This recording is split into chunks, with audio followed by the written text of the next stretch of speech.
Hello, hello, hello. Good afternoon. Happy Sunday. Hope you guys are all having a great day. Hope y'all got to church. That's what Sunday is for. But yeah, guys, welcome to the stream. Hope everybody's doing great. We're here on the ground in Aspen, Colorado. Smoky here. And looking at the weather, currently winds are 020 at 6. It is still VFR, 8 miles of visibility, but FU in the METAR. What the heck? FU. FU stands for smoke. A little chilly, actually. Temperature 22. It's about 75-ish degrees. 3029 in the altimeter. So we got a nice day to fly. We've actually, we'll take a look at our weather. Actually, I should do it right now. We'll take a look at Navigraph over here. And we're going to take a look at our route. We've got a crazy departure to fly, which is actually going to be a lot of fun. What else would we expect after that arrival on the way in last night, other than a crazy departure on the way out of here? So we're going to have a crazy departure on the way out. It's going to be a good time. And then we're going to head eastbound, actually cross over into Canada for a little bit here. Not here yet. It's over here, over Lake Erie, is whenever we actually cross into Canada for a little bit. And then on over to Teterboro. But as you can see here, we've got a pretty large storm cell kind of dividing our route right around halfway.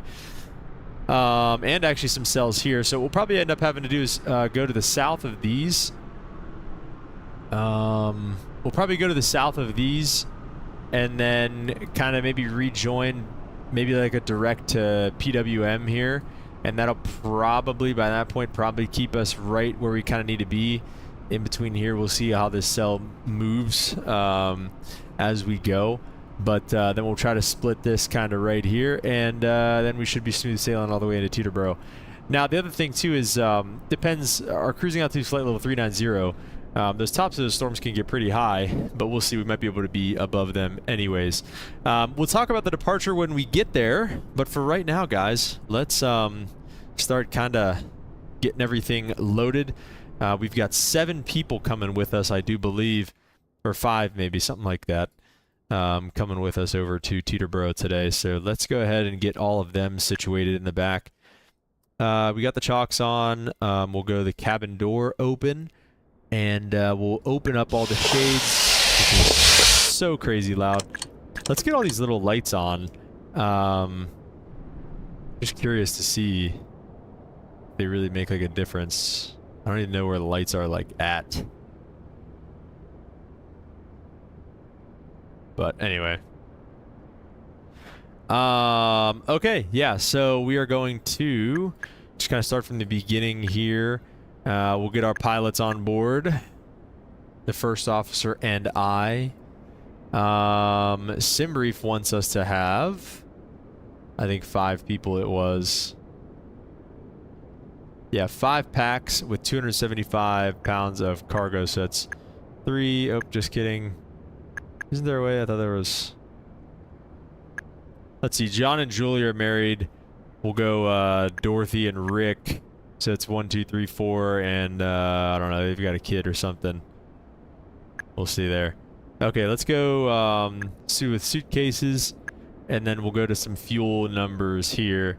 So fuel-wise, it wants us to have about 6,000 on the fuel. So we'll max out our wing tanks. The tip tanks as well are going to be maxed out. Wow, we are stretching the legs today. 6,000. Let's just take full fuel. Why not? 6,200, because we're going to have to do some diverting and stuff like that anyways. So let's just take 6,200 on the fuel. We'll go full fuel here in the Lear jet to get us across the country to Teterboro today.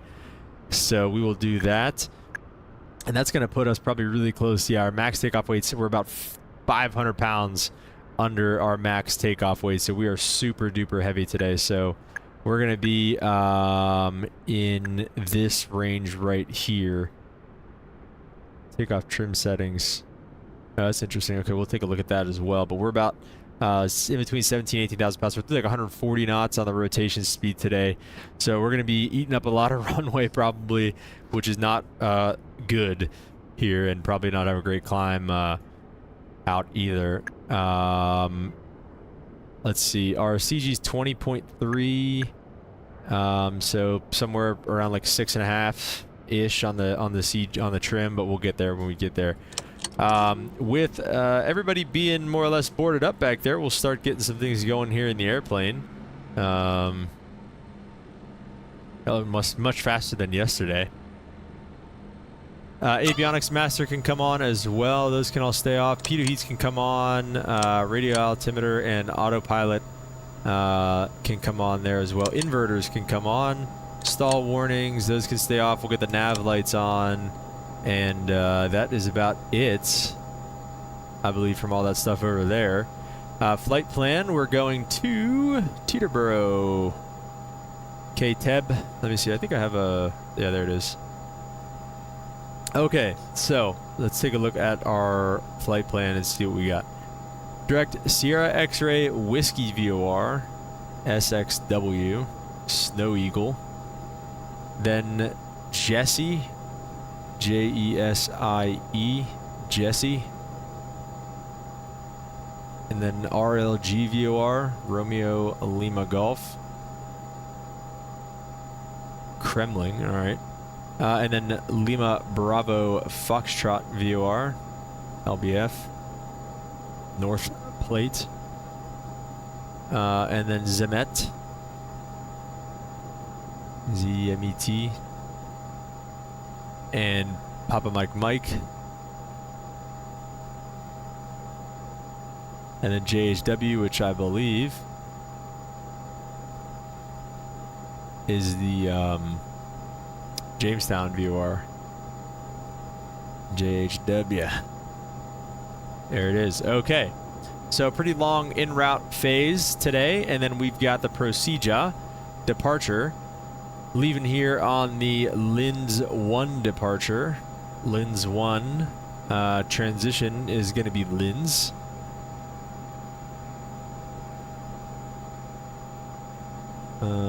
Or not. Interesting.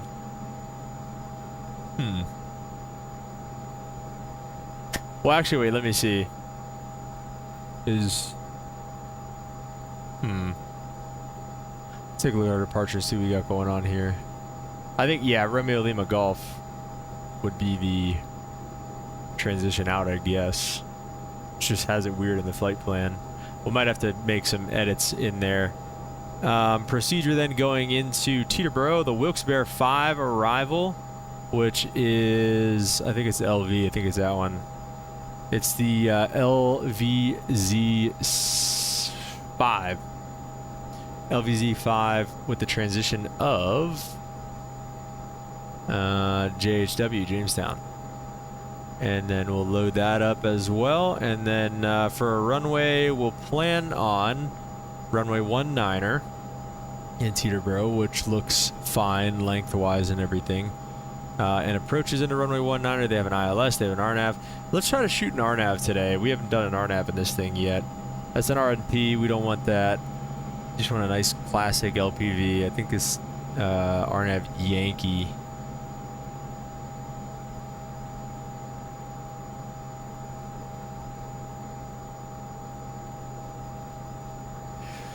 Yeah, I'll take the RNAV Yankee runway 19er.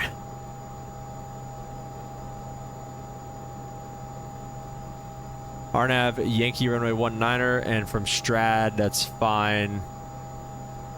Will it actually be fine? Yeah, we'll be a little south of Strad, but we'll make it work. And we'll just load that up. We'll probably do vectors by the time we get there. But yeah, guys, that's about it. Let's take a look then at, let me hit B for the local altimeter setting. We're going to be up to 16,000 on the SID. We are going to be on VATSIM, which I can load into now. It might give us a auto ATC call sign, or squawk code, I mean. And we are simply, oh geez, doesn't have it. No, what is it, 986 Sierra Alpha? 986 Sierra Alpha.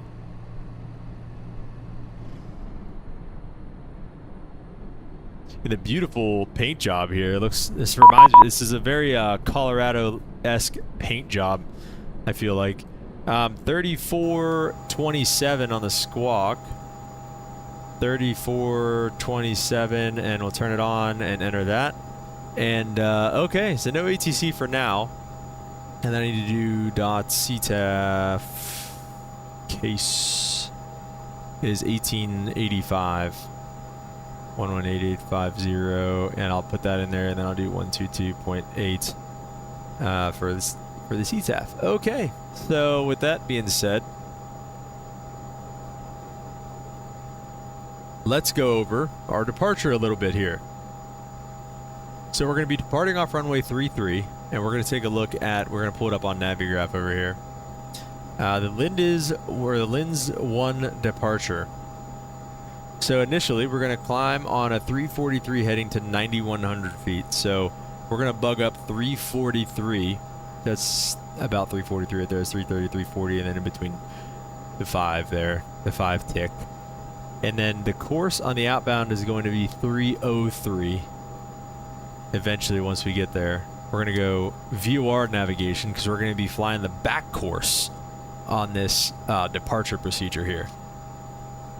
So, I don't know what this 8,200 feet is. Climb out heading at 343, sets a slight right turn off the runway too. So we'll take off, slight right turn, 343, about 10 degrees to the right off the runway. And then 9,100 feet, then a left turn on a 273 heading to intercept the back course. I'm sorry, so 343 heading to 9,100 feet, then a climbing left turn to 16,000, and in the turn to 273, intercept the IPKN, which is this back course, localizer, LDA, whatever, down here. Then we're on course to LINS using the back course, and then we can go to RNAV. We're going to the Snow, VOR, and then Jesse, and then the Kremlin, VOR, Romeo Lima Golf, and that's that. Let's just make sure that this looks halfway decent. I don't know, so 8240. Wait, let me see, what's the airport elevation here? It might just be saying that's... Airport elevation is 8740 essentially, so yeah, okay, so that's saying 400 feet. Then we start our turn. So it's saying 400 feet, 9,100 feet, 400 feet, then we can make our right turn to the 343 heading.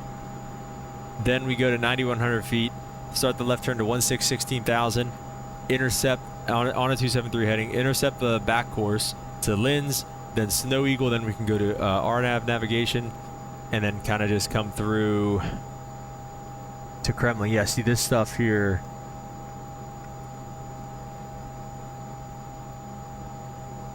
So it's LINS, Snow Eagle, Jesse, Kremlin, and then we can get rid of these. These are extra that it made. Wait. I think it's Kremlin and then North Plate. RLG and then LBF. Yeah, okay. And then Zemet. And then we're looking good on our arrival into Teterboro. Okay, guys. So that is that. It's going to be quite an interesting departure out of here. So I hope you guys are ready for that. I'm not sure if I am or not. Let's go ahead and start getting everything all closed up, all buttoned up for our departure out of here. Let me see where we at here. Let's close up the doors. Let's get the shocks out of the way. Let's go ahead and turn the beacon light on, get the lights off there. Tables will shut for now. Everybody stow your tray tables and let's get going. And like I said, with the takeoff trim, it should be somewhere in the realm of 6, right above 7-ish. We'll take it. That's fine. And then, yeah, guys, pretty much maxed out on the fuel. So, looking good. Total quantity a little over 6,000, which is what we want. So, all right, guys. Hope you're all ready. Let's actually wait. Well, it's too late. Let's start up number 2. I want to start up number 1 first, but it's fine. And then we're cruising at flight level 390 today, so we'll put that in here.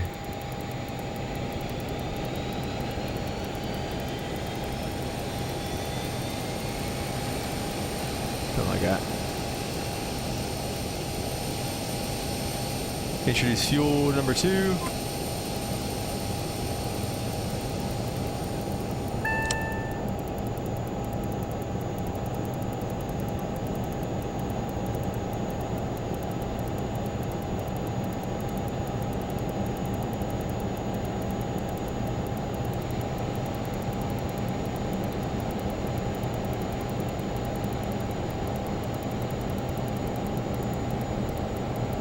And we'll switch it to a generator. Oh, I don't even have the starters on. Ignition's on. Starting up number 1 as well.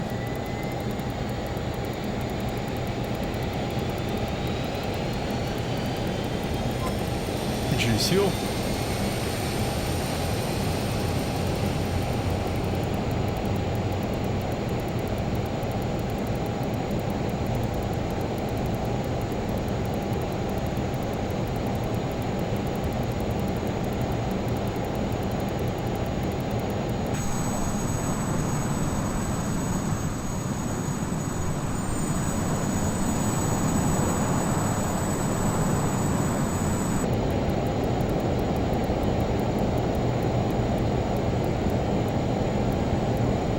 Alright guys, everything's looking good, everything's kind of stabilizing. We'll go ahead and turn a generator on over here as well. Let's get the hydraulic pumps on.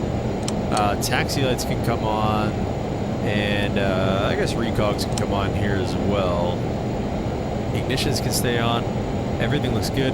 Our panel is clear, which generally speaking means that we are ready to taxi. So let's get rolling, guys. Let's get some likes here on the stream for, we're going to have to just, actually we can maybe, oh wait, let me, steering's on.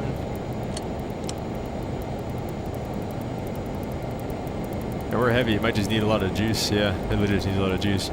We're gonna end up clipping this truck, but that's alright.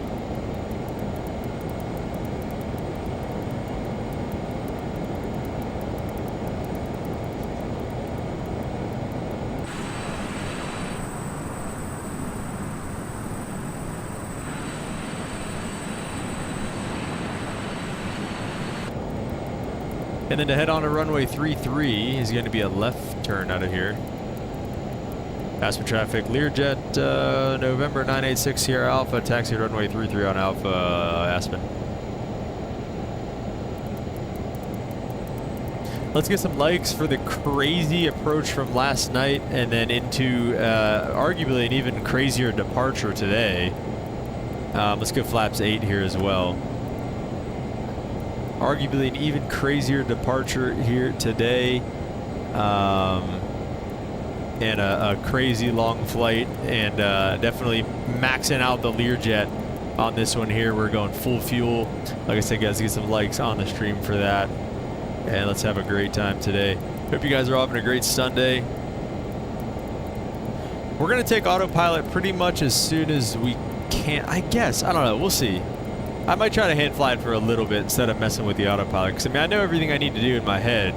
It's just a matter of can I get it all set up in time. So I might just, usually this thing is flying down the, it's just crazy how heavy we are. Usually this thing is flying down the taxiway, and I'm having to sit at about 65% on the N1s just to get us to keep a constant rate here of 9 knots. We are heavy in the Lear today.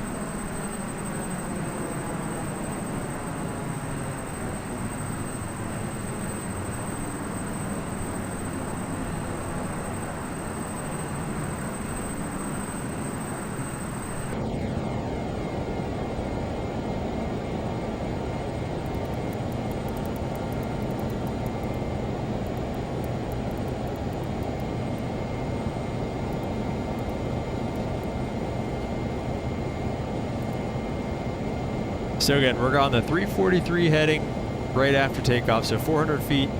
We'll go gear up, flaps up, start accelerating for our climb speed. We'll look for about 250 knots in the climb. Maybe stay around 220 so we can keep getting that altitude, because we're going to need a better climb rate. So we might stick around like 220, 230 for the climb. So 220, 230 in the climb, 9,100 feet. Then we'll start that left turn to a 273 heading until we intercept the back course. And I'll probably arm back course, I guess. I'm not sure how that's going to work. We'll see. I'll arm the back course on the nav mode and everything. So we'll see, guys. This is going to be a pretty wild departure for sure. All right, now we're picking up some speed. Go to idle. We definitely need power, though, because just going to idle makes us lose speed. We're probably going to go headphones mode on just because it's so loud.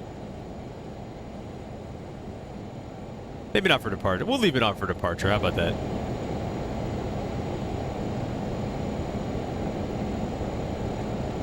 Oh, we're slowing down. Here we go, guys. Let's get some togas in the chat. We're gonna boogie out of here. Aspen traffic, Learjet 986 here, Alpha, taking runway 33 for departure on lens 1, Aspen.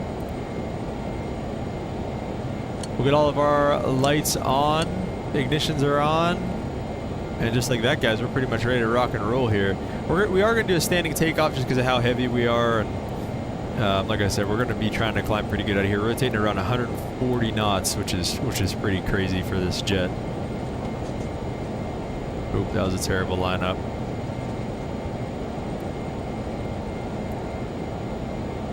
We're already pretty spooled up, but we got to get a little bit more. We're going to go all the way with it. Trying not to do any more than 850 on the ITT. Just like the Caravan.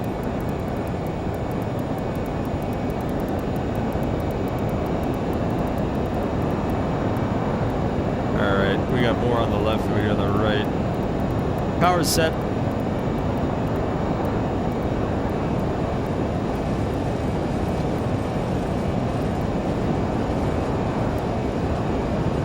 Airspeed's alive.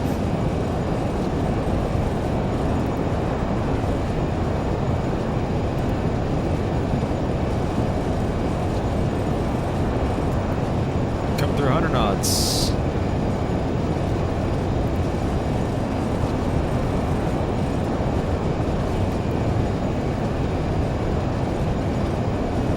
And it's doing a little auto rotation. If she wants to fly, let's fly. Rotate. Oh yeah, baby. Positive rate gears coming up. We'll go outside. Woo.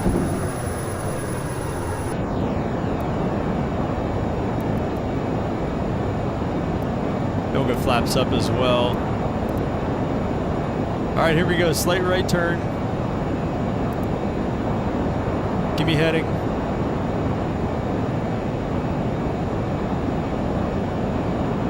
To 9,100 feet. We're looking for about 230 on the speed. Somewhere in there. And then a 273 heading. There's 9,100. Let's go to 273.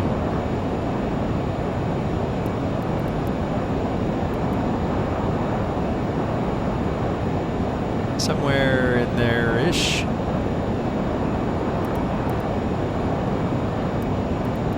Through 10,000. We'll wait to do all the cleaning up and everything like that until we get there. I'm gonna hit speed once we get to our climb speed.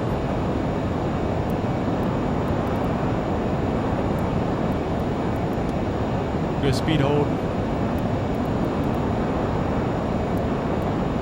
And rolling out on our 273. And we're just gonna try to intercept the back course, which isn't working, it doesn't look like. Oh boy. Oh shoot, what's the... It's 108.5, we didn't have the right frequency set. There we go. Now we have back course armed.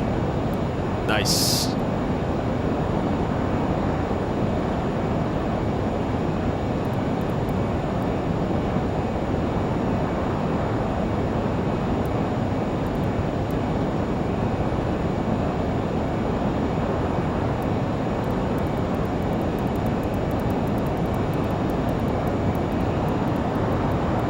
Let's look for 250 on the climb.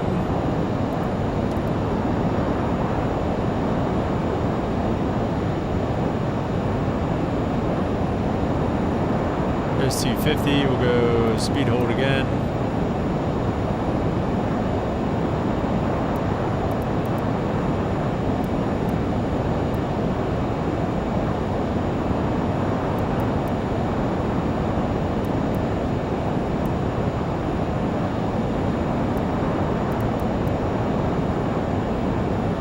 Here's our course coming in.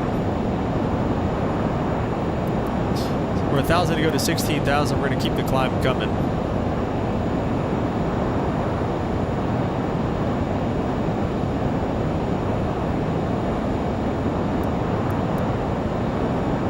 And we're flying our back course. I don't know what the flight director is telling me to do right now. We'll just say they give us flight level 220 for the time being.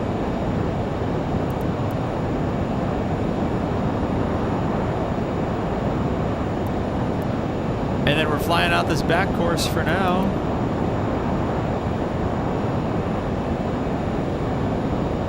I don't know why it's still on heading mode. Alright, 318,000 as well.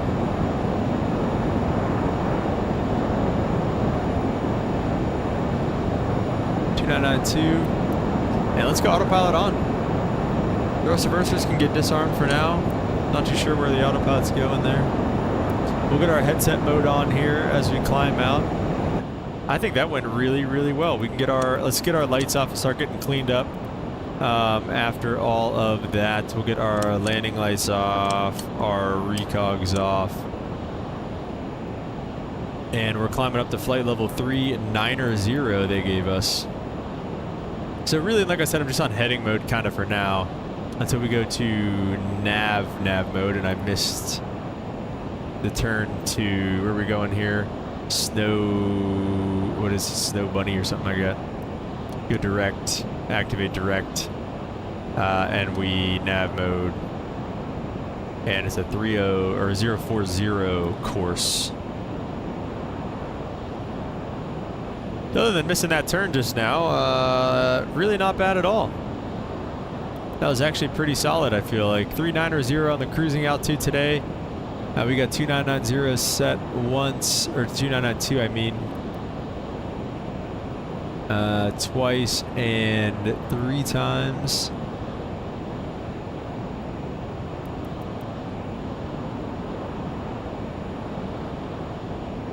Alright, that was pretty sweet. G Scott, what's up, man? Welcome to the stream. You said gonna try 2024 and see how it does. All right, man. Nice. You.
Mexican Aviator, what's up, man? Welcome to the stream. Did you see the Jags kicker hit a 70-yard field goal? I did see that. That was crazy, dude.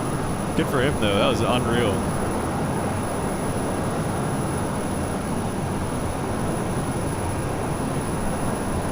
Yeah, that was unreal, dude.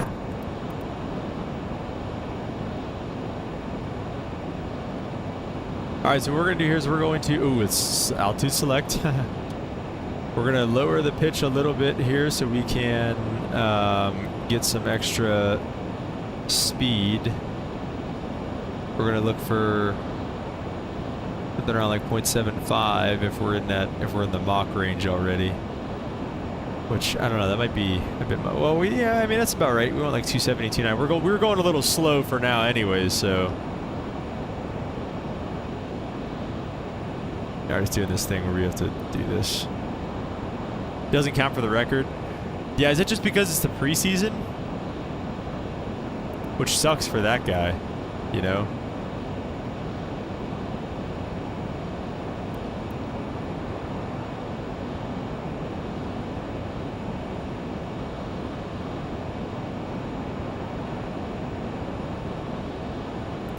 We'll take a little shortcut here. Let's go direct to Romeo Lima Golf.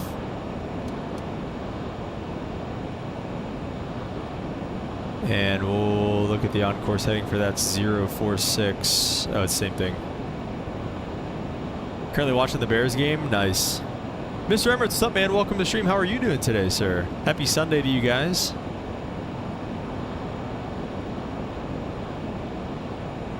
We are maxed out on the throttles for right now, so unfortunately no more climb rate we're gonna get. Like I said, I'm trying to lower the nose a little bit and get some extra speed out of this.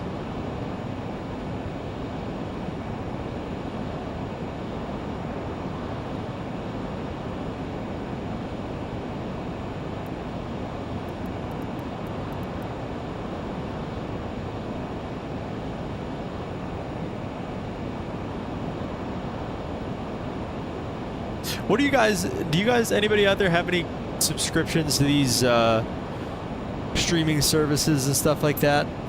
I'm looking for like the best, I don't know, what's the best like streaming service you can get to watch sports? Because I don't really have anything right now. Alright, we're gonna do speed hold on this right here. I don't really have any right now. Up here at my apartment, and I'm looking for something to watch some freaking sports, dude.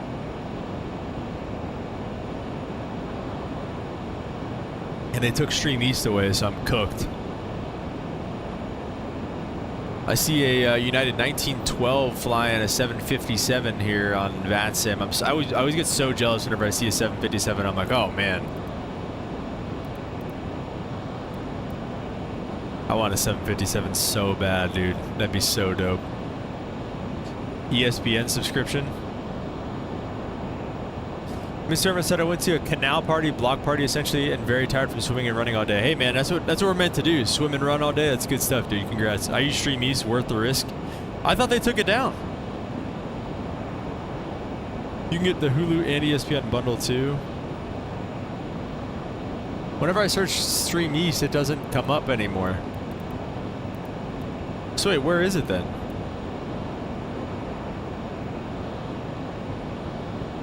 Wait, is that it right there? Why is it so far down?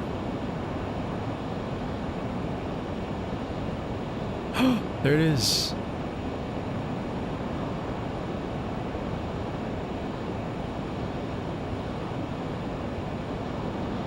What do you mean you're watching the Bears right now? It doesn't start till 6 p.m.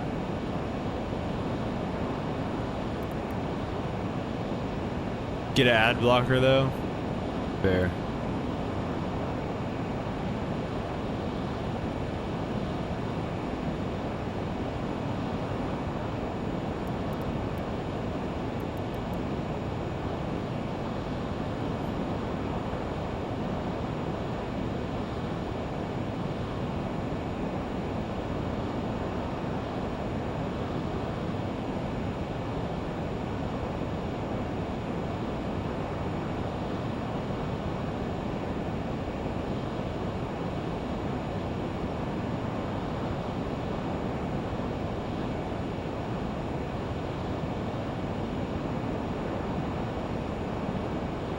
What do we think of Fubo? I always see ads for like Fubo TV. Does anybody have Hulu? They're literally playing the Dolphins right now. It says that doesn't start till 1600 or 1800, which is 6 p.m. You see this again. Stream East. I love that Stream East is back, bro. Why it's so far down though? It used to be like the first thing that comes up. Figured out one side of the team commentators are. Yeah, it's fair. You have Hulu. How do you like it, Mr.? Okay, can you watch, like, how many games can you watch? Can you watch all of them? Yeah, it says 10th August at 1800.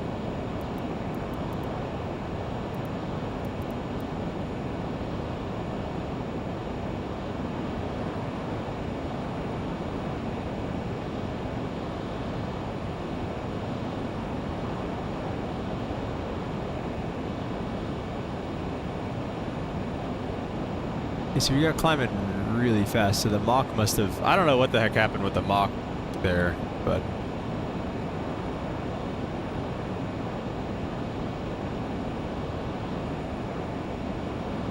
I don't know what, I don't know how to do this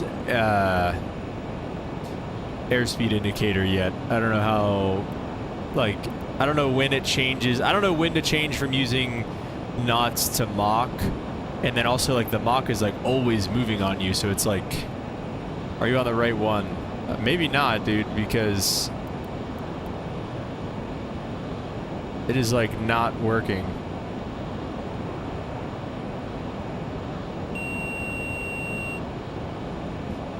Got 1,000 to go.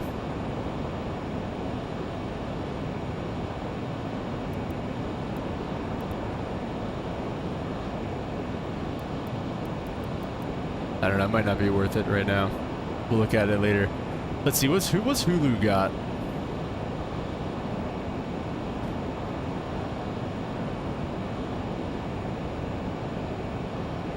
Send in DMs. Over here, let me see.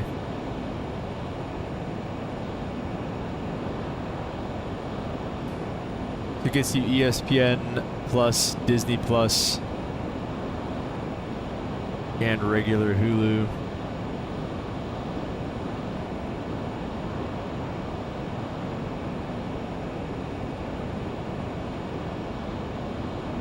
Just like $82 a month. Like, I can't do that till I get freaking captain pay, you know what I'm saying?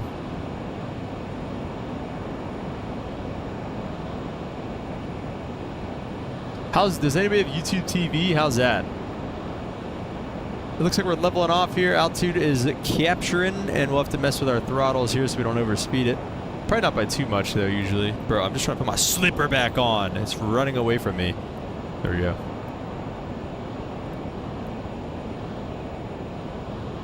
And we'll go to Unicom. Hoping that we get some ATC at some point of our with our long flight here, but we'll see.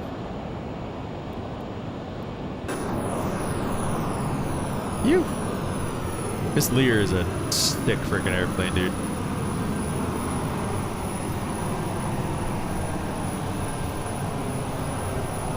Canelo versus Crawford.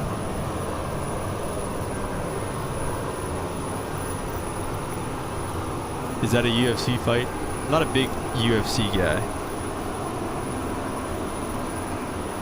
I think I've started to be more of a UFC guy, but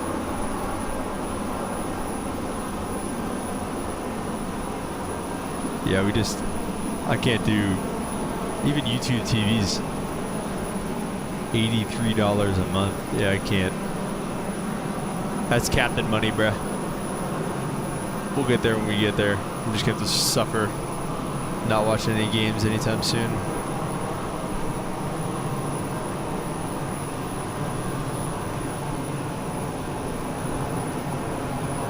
Boxing? Okay. Anyone watch or go surfing or just me? Nah, I'm not a surfer, Mr. Emirates. I'm not a surfer, man.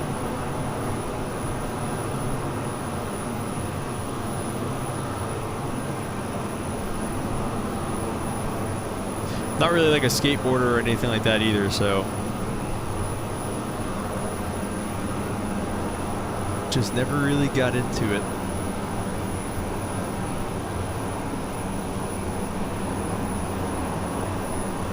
You know, we might be able to step up a little bit too in terms of our cruising. Yeah, it does have us at Zemet. It has us stepping up to flight level 410. Where's Zemet at?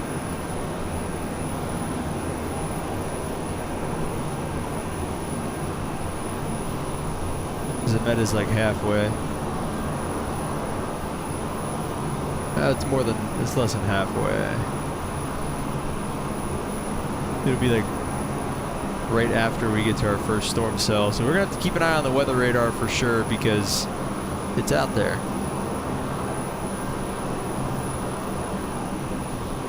Keep seeing United ads. You see, what's it called?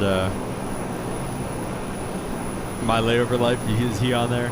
Mr. Herman says it's completely different than skateboarding and snowboarding. I always think it's the same, but it feels much different. It's basically boogie boarding with standing on it. Hey, well, I like boogie boarding.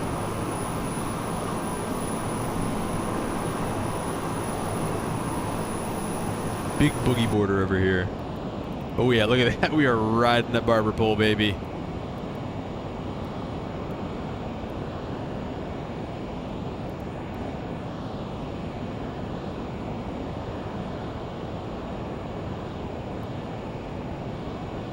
Who's she calling up here? Oh, it's on airplane mode. Get that on airplane mode. What is she doing? Who does she think she is? Especially on the Bears channel or whatever, since they're partnered. I think the Steelers are partnered with Delta, if I'm not mistaken.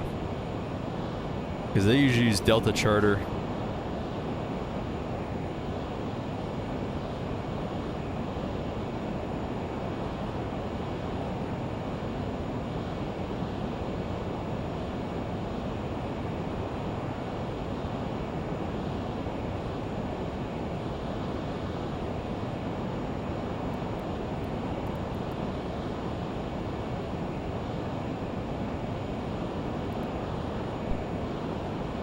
All right, guys, exclamation point Twitch in the chat. We need some viewership over on Twitch. We got to look more into what this affiliate program really is here, because I have no idea.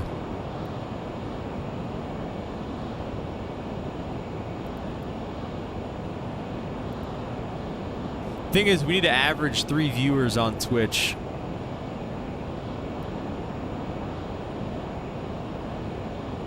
See, we need to have 3 like the whole time. Especially on the Bears channel or whatever. So partnered at my school, it's all Packers and Cowboys fans. I'm the only Cowboys fans. If I could remember how I'd host your channel, that'd be pretty cool. But I don't know. I don't know how that works either.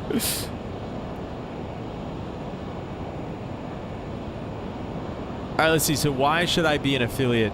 The Twitch affiliate program unlocks tools. Okay, wait, sorry. I was thinking about the NFL preseason before we move forward with this Twitch affiliate. I saw something about, everybody's talking about Shedeur. Again, we talked about this yesterday. Preseason means nothing. Not to say that he's not going to be great. You know, obviously plays for the Browns. So I don't like him automatically, but the Browns is the Browns. I mean, first of all. And second of all, it's the preseason. We thought Kenny Pickett was going to take us to a Super Bowl. It doesn't matter how these guys do in the preseason. They're against preseason defenses. Sanders is goated, perfect timing, dude. No, we're not doing that. I don't subscribe to that. Again, not to say that he can't be good, right? If he balls out, you know, I don't want you guys to be like, you said he was going to suck. It doesn't mean he's going to suck. I'm just saying the preseason means nothing. If he goes out there for 3, 4, 5 weeks and he's still balling out, then okay, maybe the Brownies got something. But in the preseason, absolutely not. So these takes are so blown out of proportion. Even if you do poorly in the preseason, you know, oh, he went out there and threw 5 picks or whatever. Okay, so what? It's the preseason. It doesn't matter. It literally doesn't matter at all. So I'll die on that hill that those takes are so blown out of proportion. Sanders, maybe he will be goated. Maybe he will. I mean, his dad was goated, right? He's definitely set up well for it. But you know, we got a long way to go. Shiloh Sanders, that's the Sanders we were talking about. Yeah. Pull his power back just a touch more. I do want to be riding that barber pole, but I definitely don't want to be over the barber pole.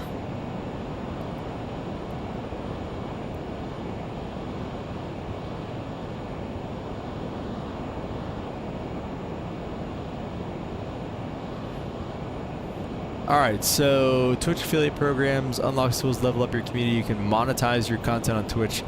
Following tools and benefits are not available to non-monetized Twitch accounts. So these are the monetization tools. Cheering with bits. Is bits basically like a super chat? Is that basically what this is? Cheering for monetized streamers. Bits are a virtual good you can use to encourage interaction with chat. Cheering is automatically enabled for all new affiliates and partners. Justin Fields was cooking. Justin Fields is good, though. I mean, we've known that. And I wish the Steelers didn't get rid of him, dude. They shouldn't have. That was stupid. I think best case scenario, they should have kept Fields. You know, I don't know. We'll see. Rodgers, I don't know. I wasn't a huge fan of that from the beginning. But, I mean, we'll see, man. Maybe it works out. Bears did him dirty. Yeah, the Bears are the Bears. The Bears going to do what the Bears do.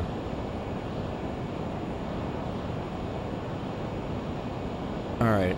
I think we adjusted, enable, disable pins, pin cheers, minimum bits. So do you guys have to like buy bits? I have no idea how bits work. Do you have to like buy bits on Twitch and then use them on my channel? Is that how it works? Or like do you guys get a certain amount of bits, you know, whatever? Wouldn't mind getting a Fields jersey. Fields, yeah, it's tough, dude. Brendan, what's up, man? Welcome to the stream. How's the takeoff? Wild, dude. You should definitely go back and watch it. It wasn't like, I mean, it went really smoothly, actually, I forgot to put the back course frequency in, but it was actually pretty good, especially for what it was, man. Just a pretty wild, pretty manual departure, so pretty cool. You got to buy them. That makes sense, yeah. So you have to buy them, and then you can, like, use them on a channel. Okay. Use 30 bits, single cheer mode. Okay. Minimum bits. Emotes. Okay. Looked like a fun one? Yeah, dude, it was fun. It was pretty cool.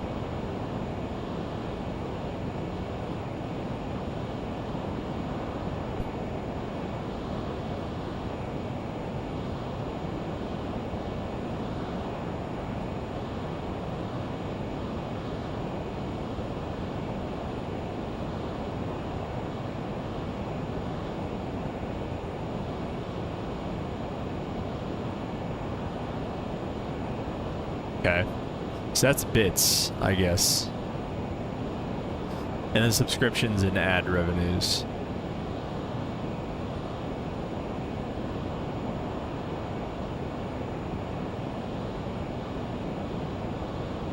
Alright, so I mean, it just seems like getting monetized on YouTube almost.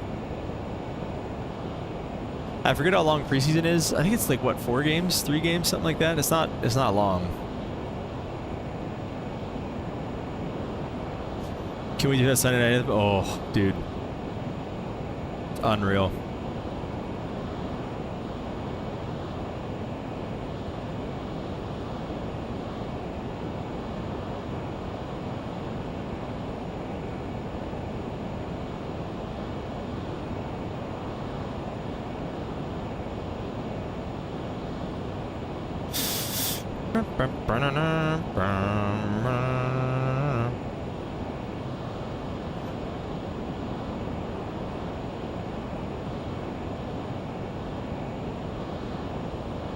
I played Battlefield last night. I thought that was actually really fun. Sunday night with no school the next day is different. Oh, dude. And I love fall. This is the best stretch of the year that's coming up right now. Don't even... Unquestionable. There's no other part of the year that comes close to this stretch that we have coming up here. End of August, and really I like to call it the Ember stretch, or the Burr stretch, I guess it would work better. September, October, November, December, and then even January is solid too, because you have New Year's and stuff like that. After January starts to fall off, and like February you got Valentine's Day, but you know, that's just spending more money, you know what I'm saying? And then February kind of starts to fall off, and then like March is just like cold and gray, and then April, spring comes back around, so April's like solid, you know. I love winter. So glad lossless scaling is a thing. What is that? I don't even know what that is, I'm not gonna lie. This year I'm gonna do a flight with snow, especially the Parallel 42 immersion pack for 320 and 737. What's the Parallel 42 immersion pack? Does it give you like ice or something? Alright, I'm gonna do, you answer that question. I'm gonna do my bathroom break now, and I'll be good for the rest of the flight, but I'll be back in a couple minutes.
Alright guys, I've returned.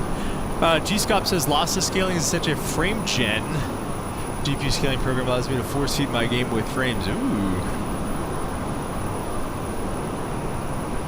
It's like gives visuals to the airplane. He feels you're flying as when you're raining, you'll see the water getting sucked up. Ooh, that's pretty cool.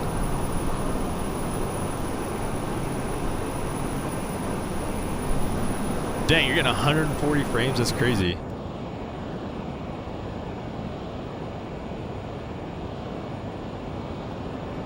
Alright guys, looking good, making some good progress here.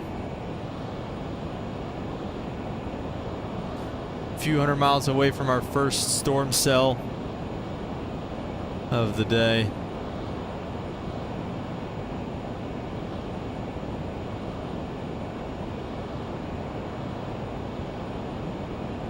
Gonna kind of get our heading bug ready. We're probably gonna take something like an east or maybe even a little more heading to kind of get around some of this. So we'll just bug it up there for now.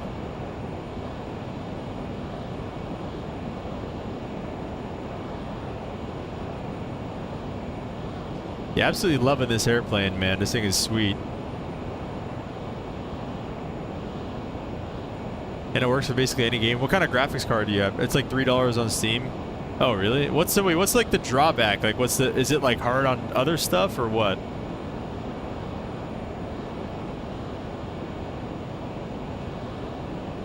Lossless scaling.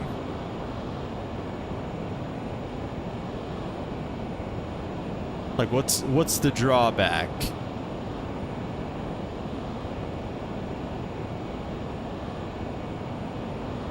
Oh, that's the wrong.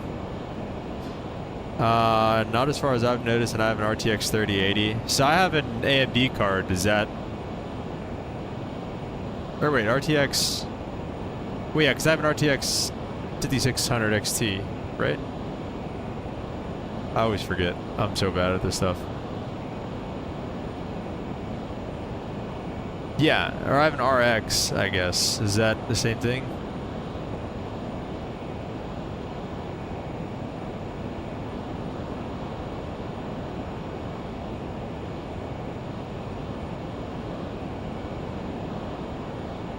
No, it looks different. Is the RTX, is that, yeah, RTX is an AMD card. At least from what it looks like. I would assume it works fine with the AMD card chips. So wait, is it not is RTX not an AMD? Is that NVIDIA?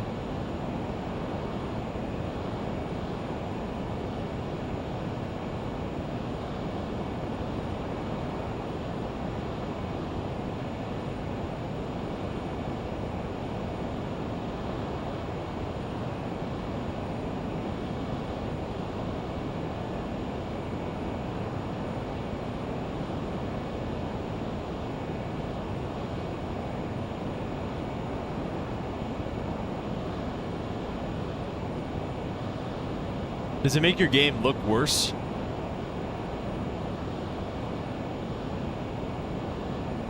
I think girls flag football is becoming more popular. My school just got a team. I mean, that's maybe, but it's definitely that happens. I mean, it's been going on for a while. I mean, women's flag football, like they do the powder puff stuff. As far as I'm aware, lossless works less with your hardware and more with the software of the game, so it's based off the graphics engine of the game. Okay.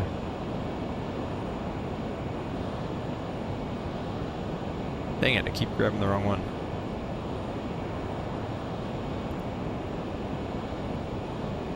It's full on league? How many schools are involved? Welcome back, Mr. Emirates.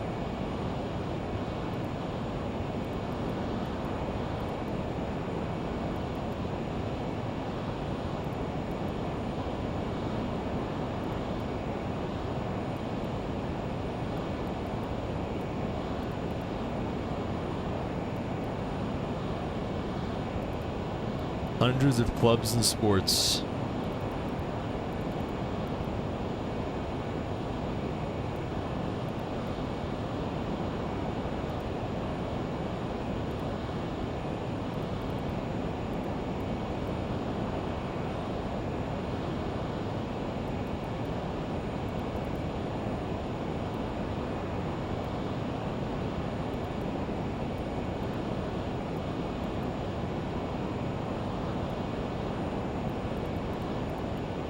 Okay, so it says Radeon, it says it works with the RTX, and then it also says Radeon RX 6000 series.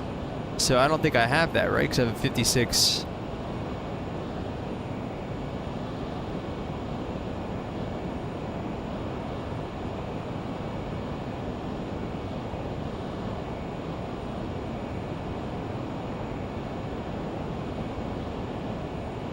Or is that different?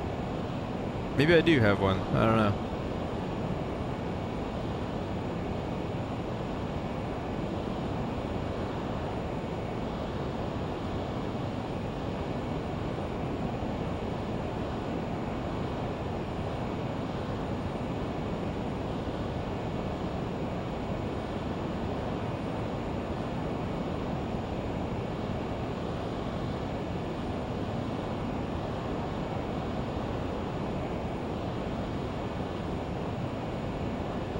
Two X frame gen having any problems. Had this crew thing about and nothing about aviation. Yeah, there's never anything about aviation, dude. There really just isn't.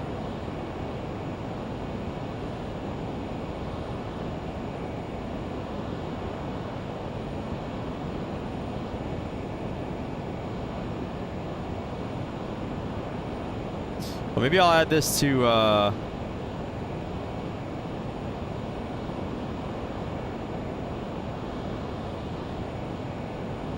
add this to my wish list.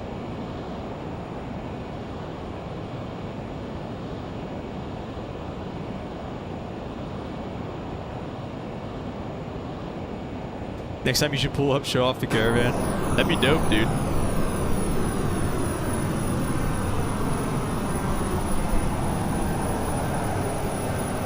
They just don't really do anything like that, which is stupid. They definitely should, but...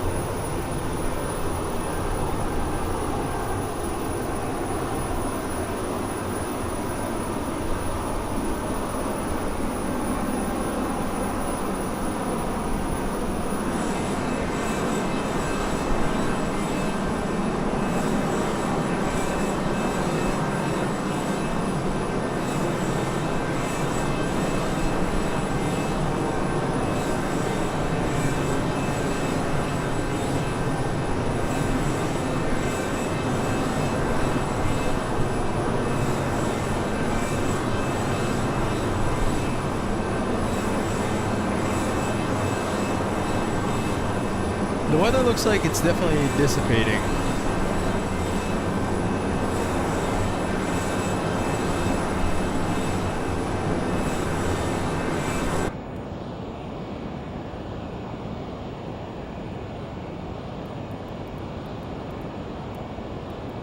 Weather definitely looks like it's dissipating a little bit, and I think actually going a little bit to the north of this cell is going to be, oh shoot, what are we at, 072?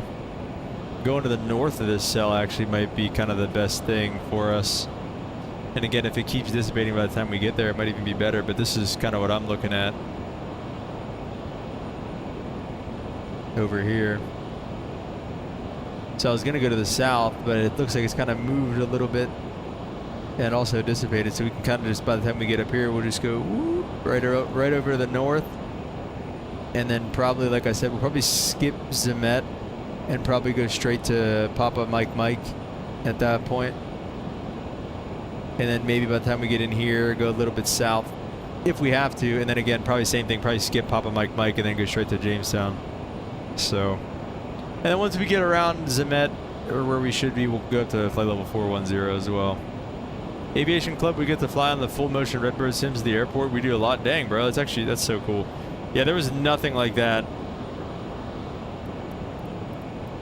for aviation out this way. Absolutely nothing like that, man. That's really cool that you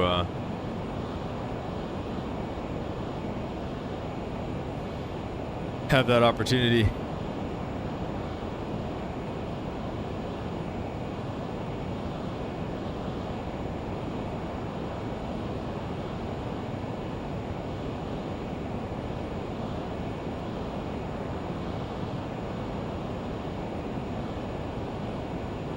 Ever had duck? I have had duck once. Thought it was pretty good.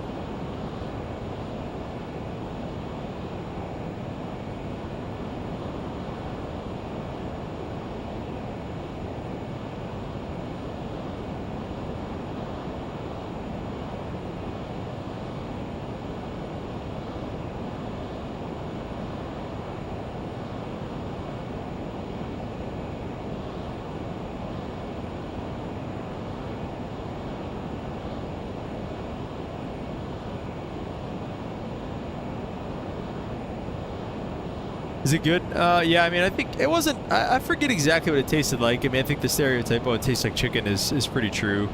I think it's just kind of one of those things where it's like, yeah, it's, you know, it's not bad.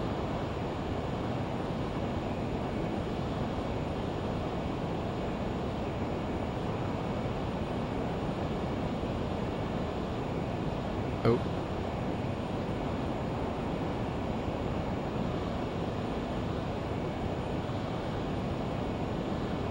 .073s are on course now.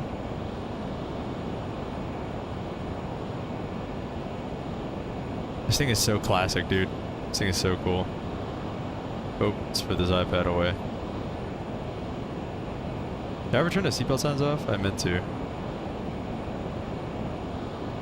Oops. Sorry, guys.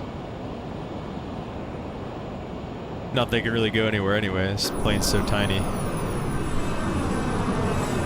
Should be an A380 coming up off our right. Oh, right now.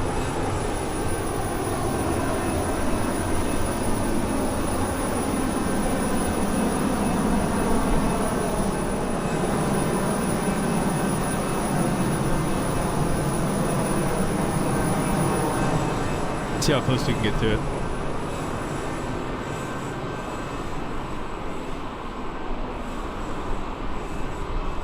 Alright, sounds good, Mr. Emirates. Thanks for stopping by, man. God bless you as well, Mr. Emirates. Mexican, have you any tips for starting VATSIM? Yeah, man, watch my VATSIM video. What the heck?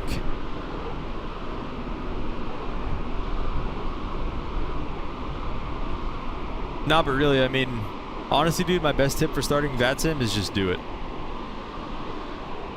Just start it. There's no other way to do it other than just log on and start talking. And if you make mistakes, so what? You know, you can put in your VATSIM, you can put in the remarks, you could say like first time flying. No, I'm serious though. I mean, you know, I think I put together a solid video on it, and we're not going all the way over there.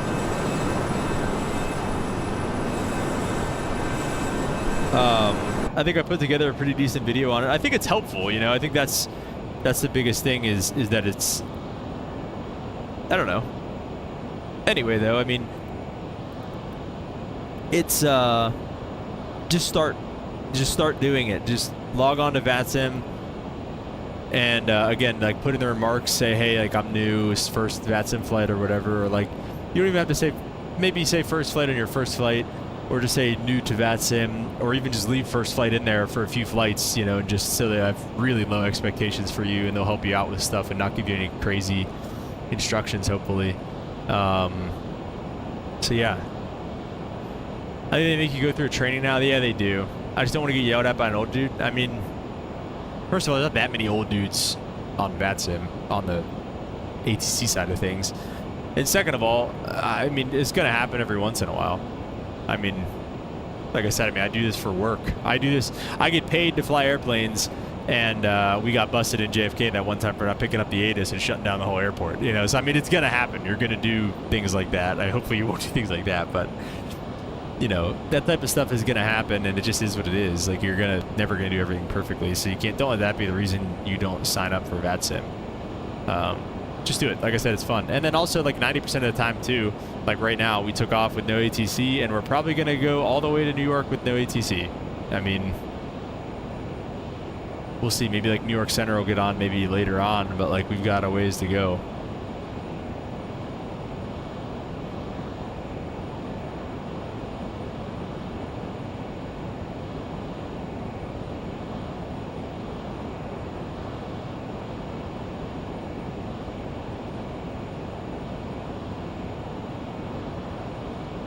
So we got 2.5 hours to go-ish. Should be getting done somewhere around 5 o'clock.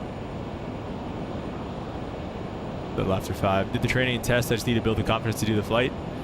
Just do it, bro. I'm telling you, that's literally just the best. It's like whenever you're standing on a cliff, like, you know, you're doing like cliff jumping. I don't know if you've ever done any cliff jumping before, but it's like, oh man, this is really high. This is that. What if this? What if that? And you're like scared. You're just thinking of all the what ifs and of all the possibilities, man. You just got to jump, you know? And so it's the same thing with VATSIM. It's like, just jump into it. Just do it. Just file on VATSIM, open it up. Do you have vPilot installed and everything?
Okay, you have vPilot and everything. All right, good. So we're good.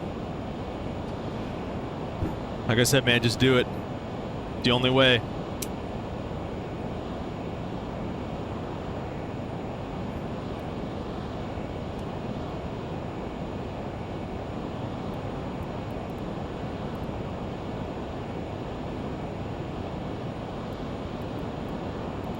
What's that thing called? What's the thing we used to have called the banner that I used to put up that I stopped doing because I hate it? It's making me want to do it again though.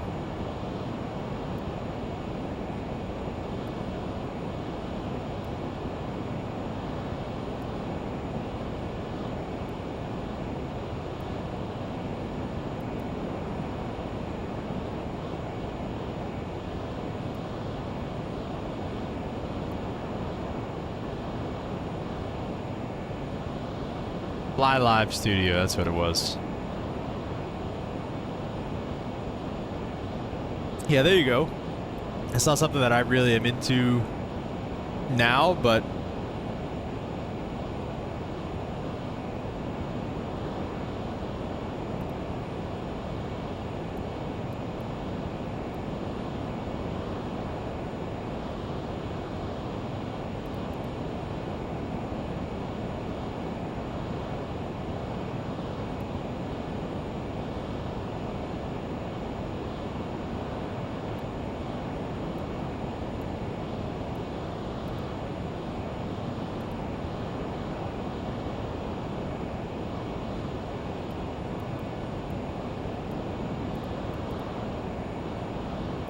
a brake rider?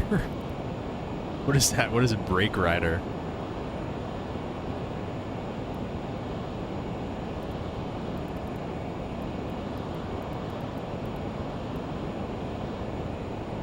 All right, sounds good, Mexican Aviator.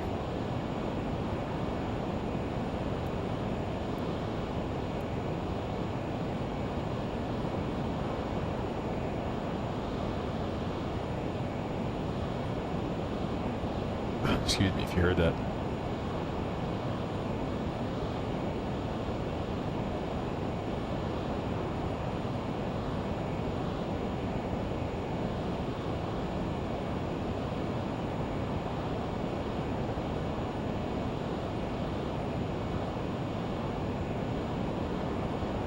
All right, let's see. I got the Fly Live Studio back, and I got 3 overlays that I downloaded. Oh shoot, I didn't want to do that. What did I do? I don't know. Hope I didn't do anything stupid. All right, let's see. Let's try the basic elegant overlay. What?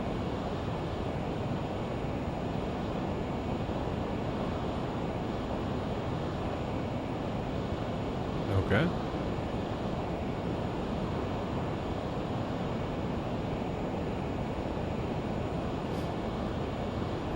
Maybe because I just did it?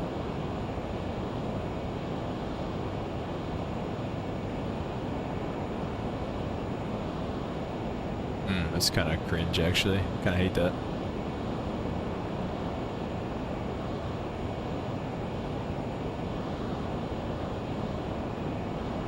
Alright, that one's a classic. Is this one? Alright, never mind. So I only want the middle one. We're deleting and we're deleting. This bold, confident. Let me see.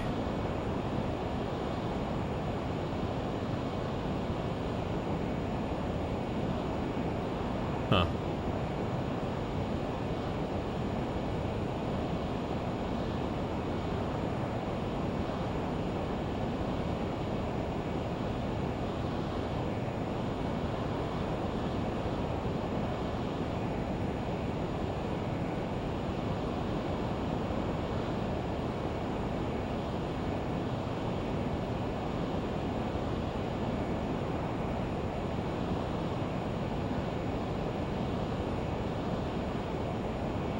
Oh, shoot.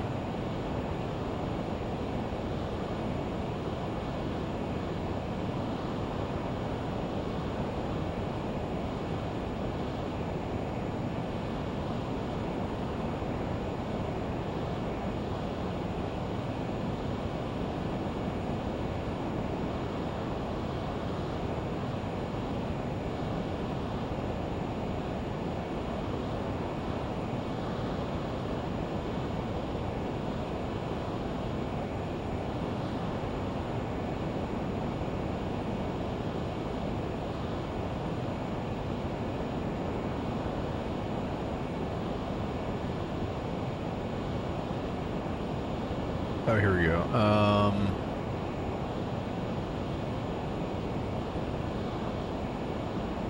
Use overlay. Here we go. Here we go. Here we go.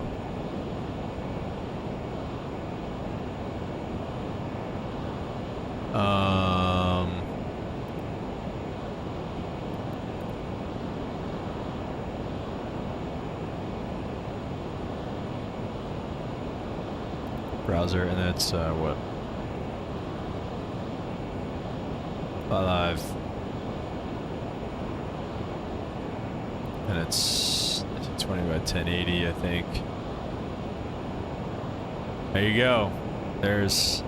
Make that a little smaller though.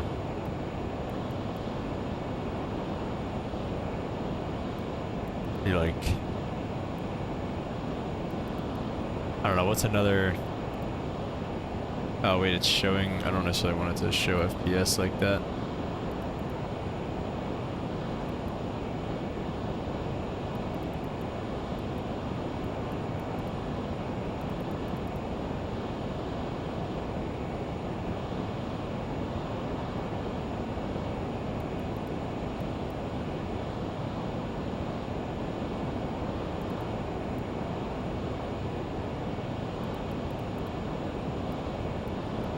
I don't need it to show my FPS, man.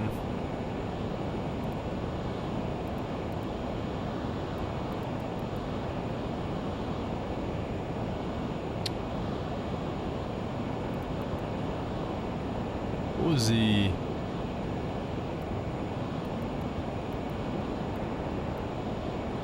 Okay.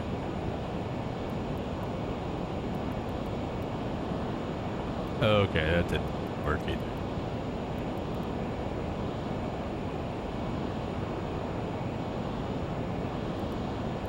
But, oh! My bad. There we go. Okay, and then I just want to make it smaller. So it's not like everywhere. There we go. Indubitably. Is my FPS is like right in the middle of the screen now. Alright. G-Scop said when the ramp is towing planes off the gate or something, they have someone in the cockpit talking to ATC and riding the brakes in case you need to stop short. Little Challenger 280 pushback isn't going to stop a jillion tons of plane. Oh. So are you saying you're a pushback driver? Is that what you're saying?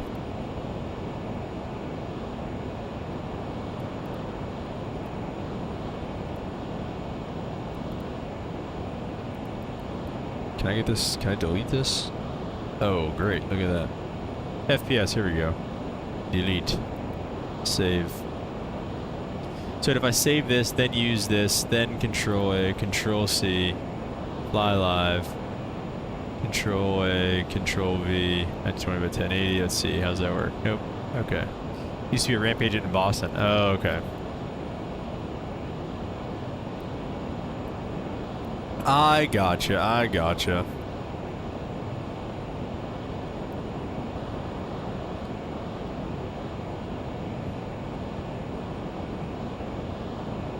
So wait. Let's save this. Oh wait, did it work now? I think it worked now. Yeah, it just took a second to update. Oh, okay, cool. All right, great. There you go. We have Fly Live Studio back for better or for worse. For now, by the way. Until it starts acting up again. I don't know why I wanted to add that back, but here we are. Alright, what's going on in here? I feel like it's been a while since we've been up here. 076 desired track.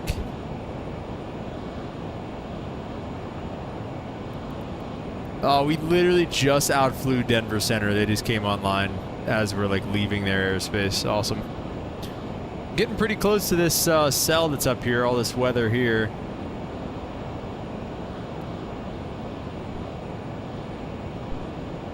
I think honestly what we're gonna do is we're gonna take a excuse me, geez, left deviation now. So I think we're gonna go to heading mode, and please give me half bank. Geez, it's ridiculous.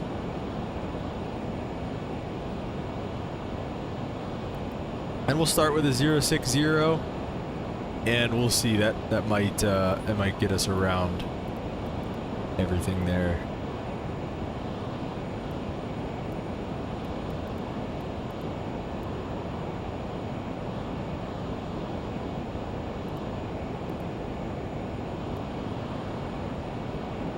I'd say that trajectory looks like we'll probably be skirting the edge of it. Something like that, maybe. I think it puts us right on the edge. I think we're fine with that. And then when we're done, like I said, we're probably going to skip Zemet. Yeah, we might even just straight up be above all of it. I mean, I don't know.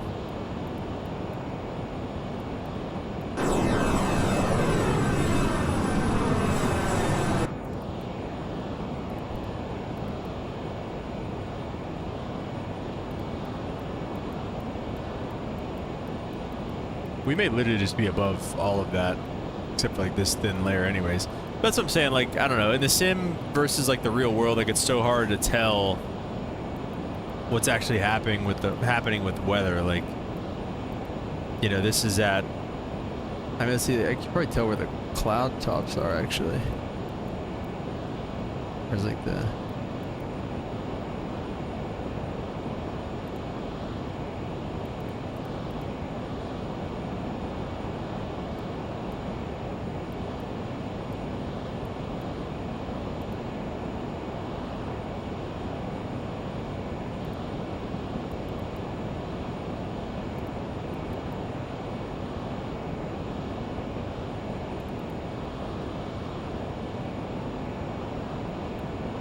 so wait, what is,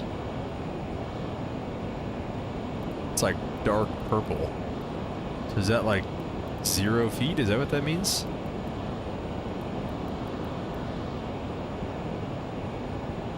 Or is that like supposed to be like this red? Kind of confused. Nah, because that would be like up in the flight levels. Alright, actually it looks like we might be just completely above all this.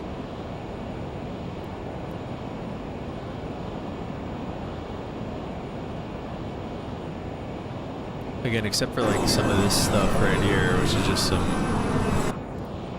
BS, I think. We'll start working our way back a little bit then. We'll go like a 0. We'll go like parallel to our course of what we were doing.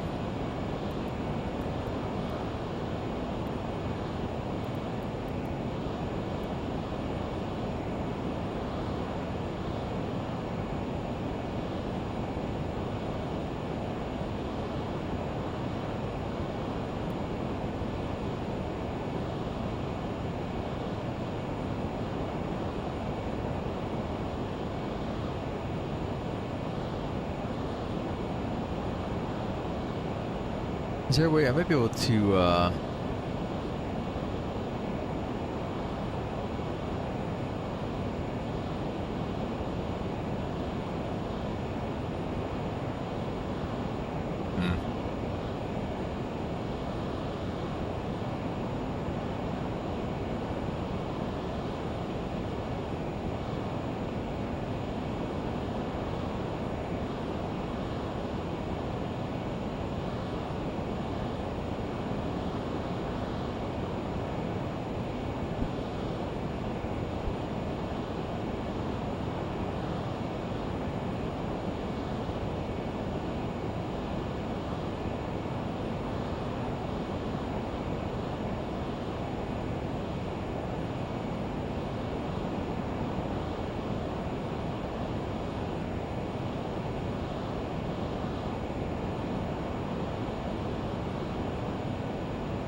Yeah, I think it's good for now. I think we should keep doing this.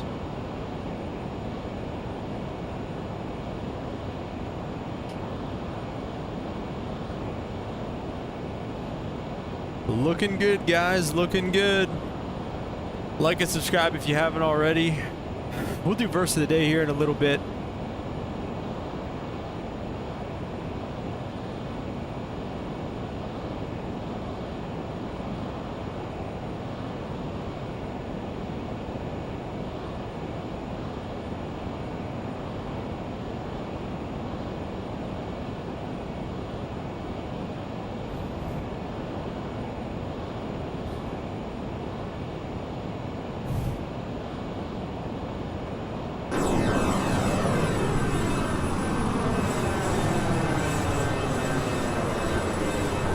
Oh shoot, speaking of that, I can actually go grab my logbook real fast and work on that for a little bit. Give me 1 sec here.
Lunar's here. He said late but made it. Welcome, man. Welcome.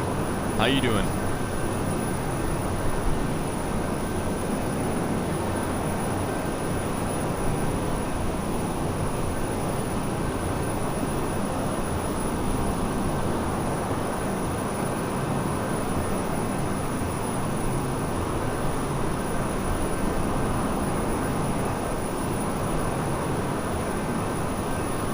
Good. Had to rest up.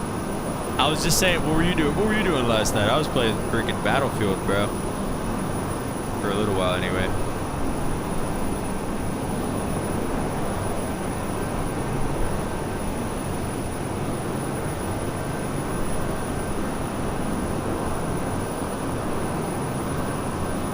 I did play some Battlefield, bro.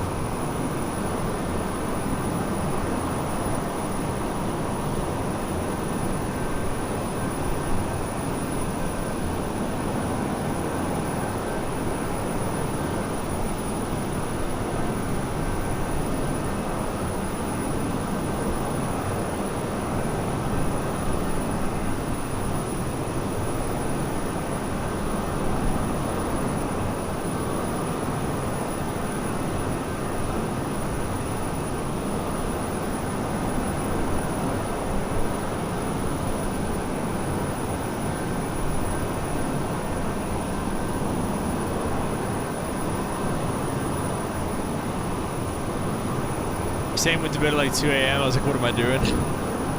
That's awesome, dude. I actually really enjoyed it. Like, I thought I liked it, you know, and I was having a good time. And then it kind of hit me today. I was like, I want to play some Battlefield again. And I was like, oh, I must have actually, like, liked it. Because I don't really play games like that very often. Like, I haven't played a COD in a long time. Like, it's pretty much like Siege or Bust for me right now. And so, like I said, like, I don't really play. It's just kind of, I don't know. Like we talked about yesterday, I guess, like a little more like mindless. It's kind of just like, oh, you know, just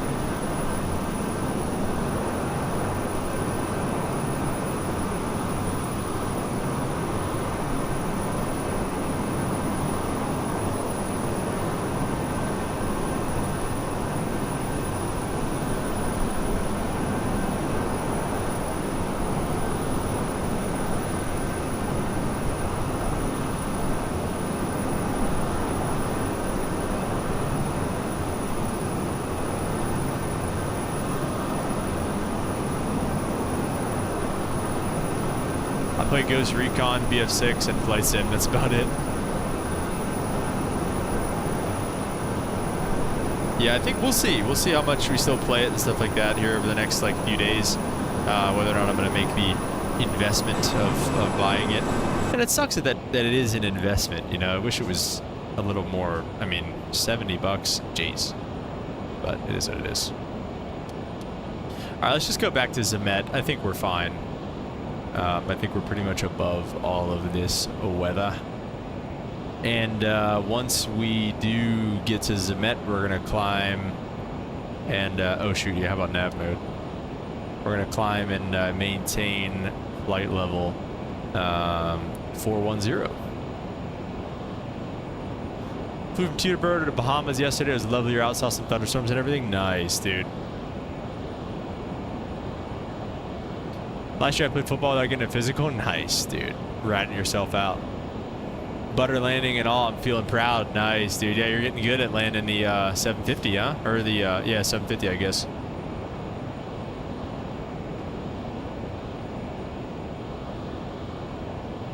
Yeah, definitely some weather down there. But like I said, we're pretty well above it all up here at flight level 4, or flight level 3900. We're pretty far away from Zemet here. Let's just go actually direct to, I don't know why it's like doing it like this either. We just got direct to this here.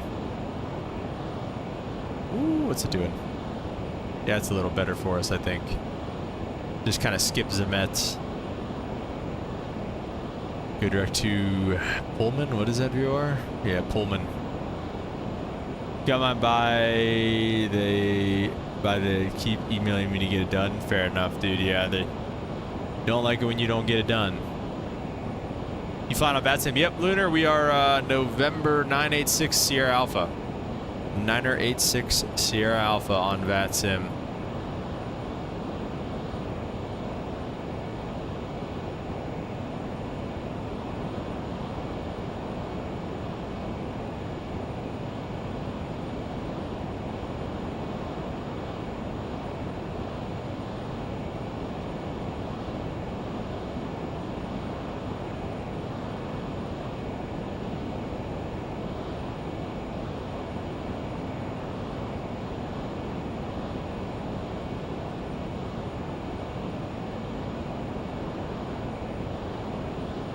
Love the header thingy. Yeah, you like it's Fly Live Studio. We just got that back. Oh, did you figure out how to use it too? Is that what you're talking about? Fly Live Studio? We had this a while ago, Lunar. It might have been before you even started watching the streams. I don't know. But we had this a while ago. And yeah, I don't know. It just like never worked, and so I would always just like I'd always end up ditching it, and I ended up deleting it. But I was like, you know what? Let's get it back again. And I just started it up here in like the middle of this flight, and it's been working. It's tracking our altitude, it's tracking our heading, ground speed, all that stuff. 482 over the ground, by the way. Trying to get it together to see if I finally start streaming. Nice, dude. You definitely should, man.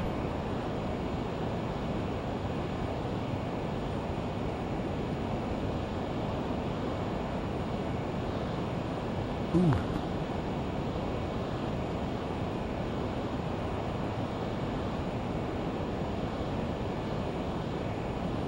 What? No, not working tomorrow.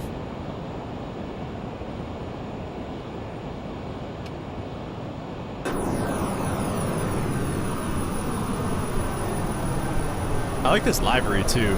Like I said, this library like screams Aspen. I don't know, it screams like Colorado. Like I love this library. I thought it looked sick. When do you think you're gonna fly the BFU? What is the BFU? The big freaking update?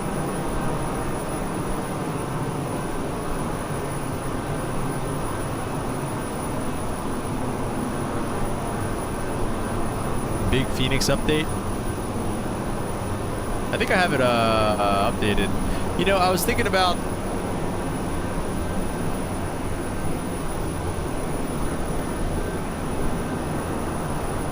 let me see. Yeah, I've got it I've got them updated. We've just been having so much fun with the Learjet. I think tomorrow what I'm going to do, I'd be remiss if I didn't do a departure out of Teterboro. I'm off again tomorrow, and I don't have church in the morning, so I've got even more time. So maybe we'll do a double stream tomorrow. We'll take the Learjet somewhere quick. Maybe even do like a turn, like a Teterboro, Boston maybe. Like how long would that be? And then back, or even just leave it there. An hour and 5 minutes on the block. Let's see what else.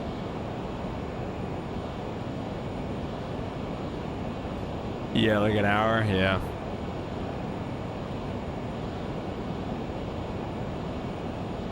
Maybe down to DC, maybe farther. Like Atlantic City.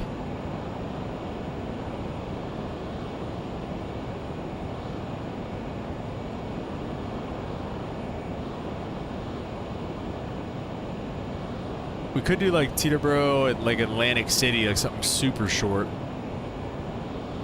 And then back. And then go with a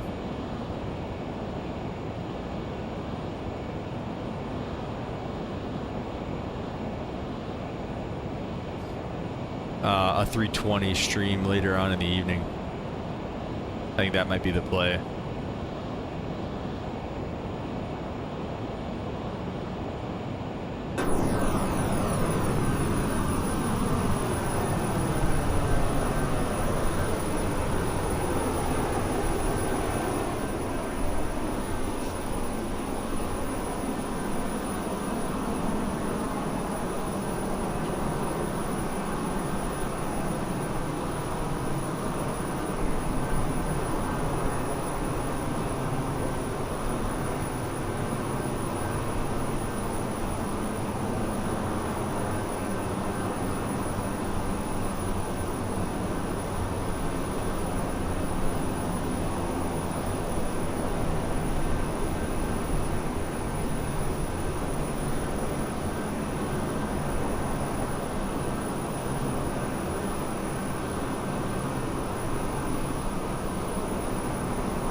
Ooh, Teterboro to Buffalo. That's interesting.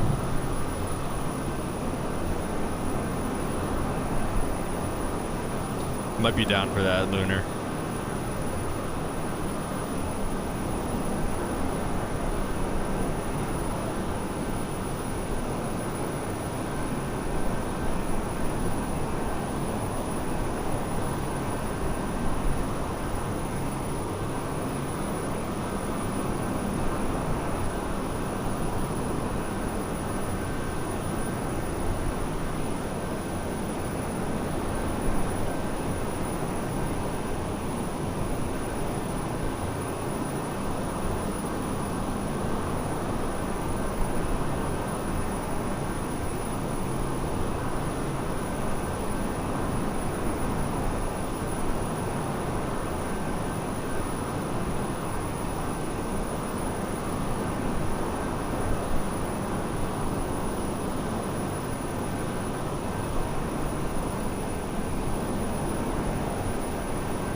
What's MHT?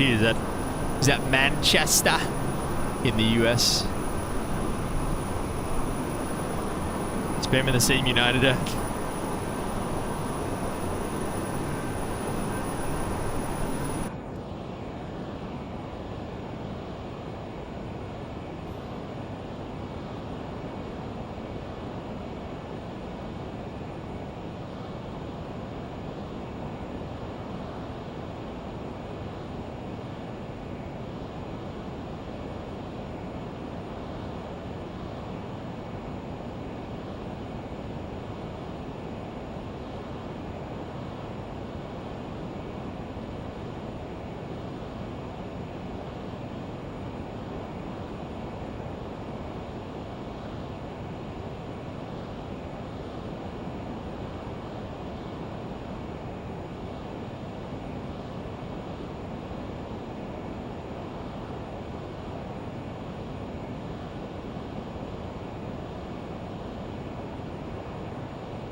The starters who aren't playing are more hyped than the coaches. Dude, it's fun.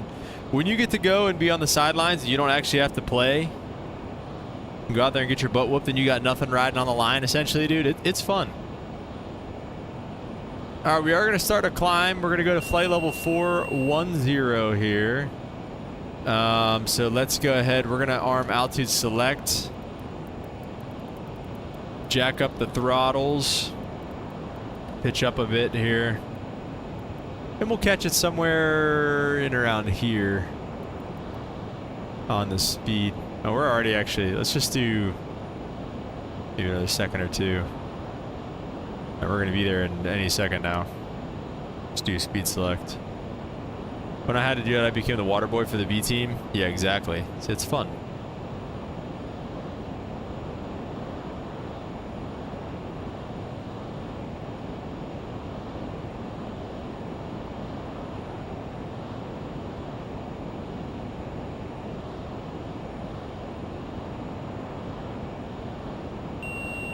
And we're 1,000 to go.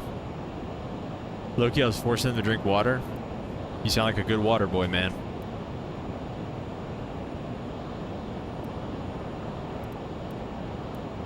All right. That was our first kind of cell that we had to get by.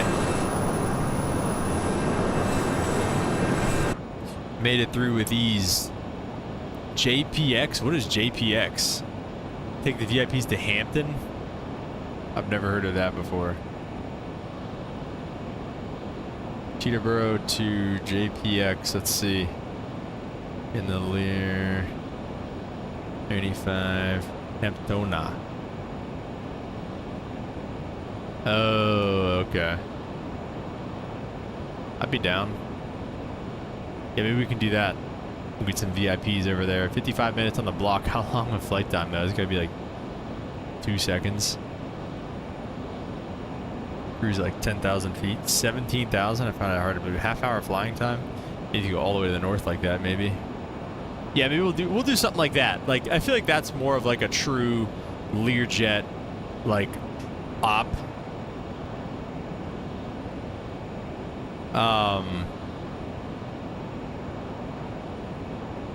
I feel like something like this may be a little bit of a stretch.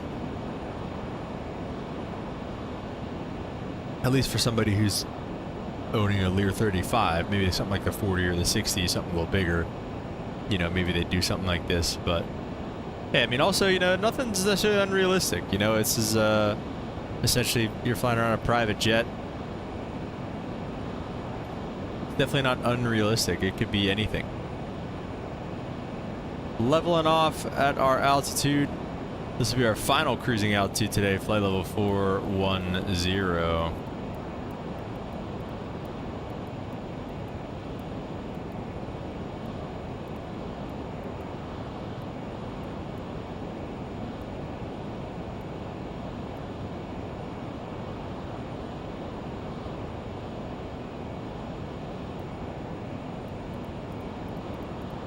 Find a Lear 35, take it anywhere. I don't care how many legs it is. There you go.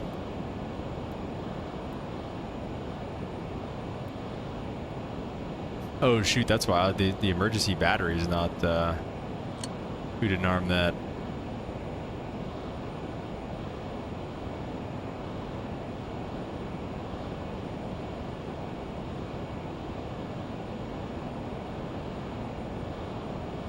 .084 is our course. Did a baby race before the game? Like, just crawling babies?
First of the day, Lunar.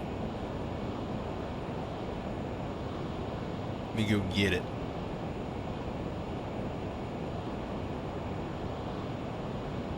Luke 1240.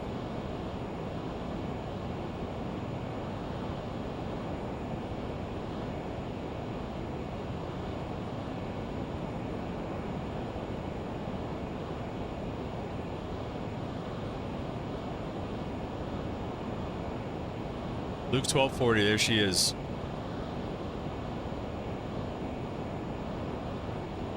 Yeah, we'll go over that in a bit.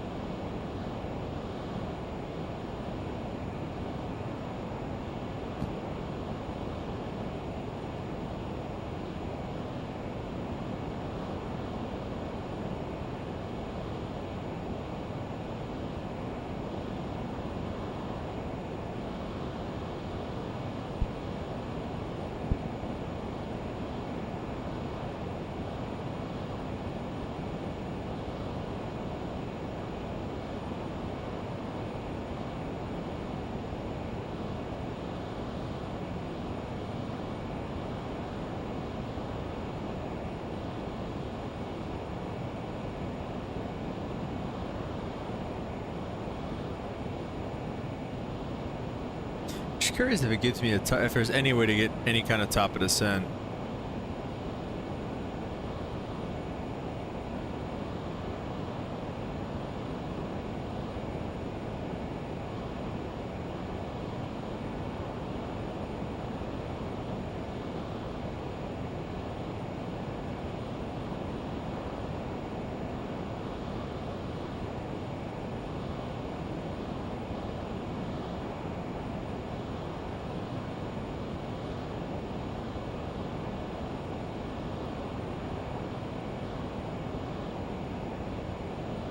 Yeah, if I could do VNAV maybe, but I think it's a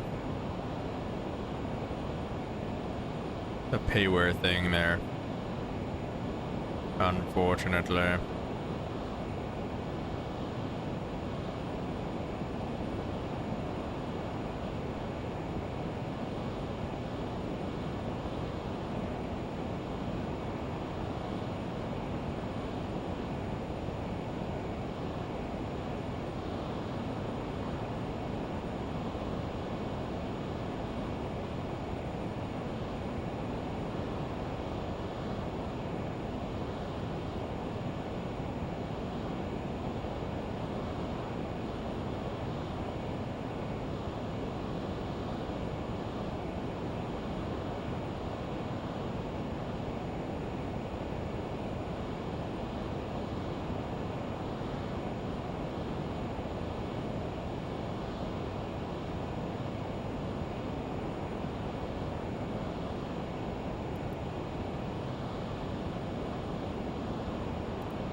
Guardian caps are ugly in game, but I like them at practice. That's a valid statement, Mexican Aviator. I agree with that, dude.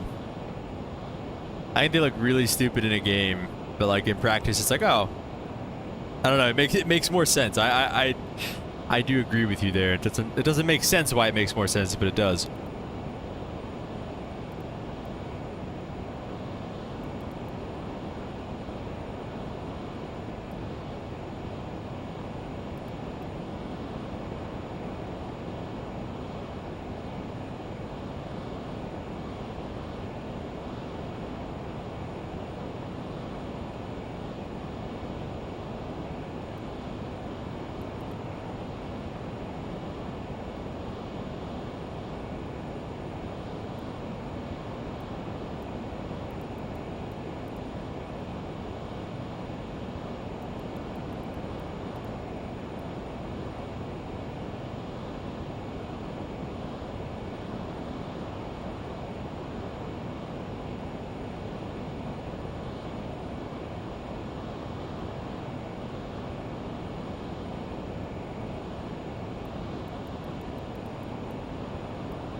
Everyone's getting hurt. Is it like linemen getting rolled up on, or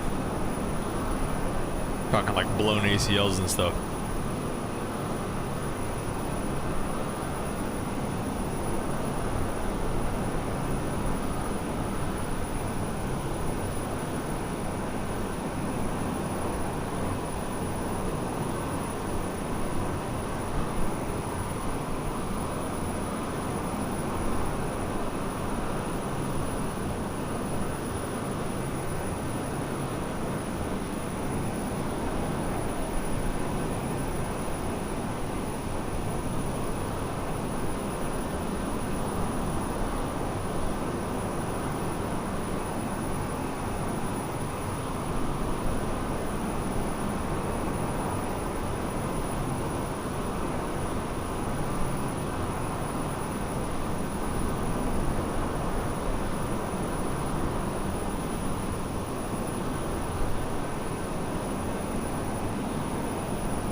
All right, but realistically, though, who's going to win the Super Bowl this year?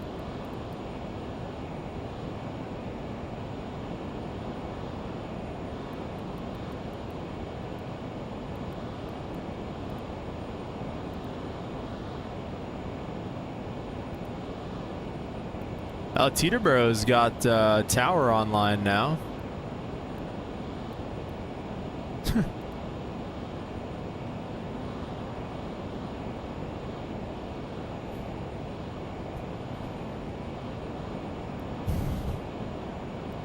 Not the Chiefs. Can't wait for the Super Bowl. How much time before you land though? What was it, an hour and 45? I think I just looked. Hour and 40 minutes in Teterboro. What the heck is happening with my phone?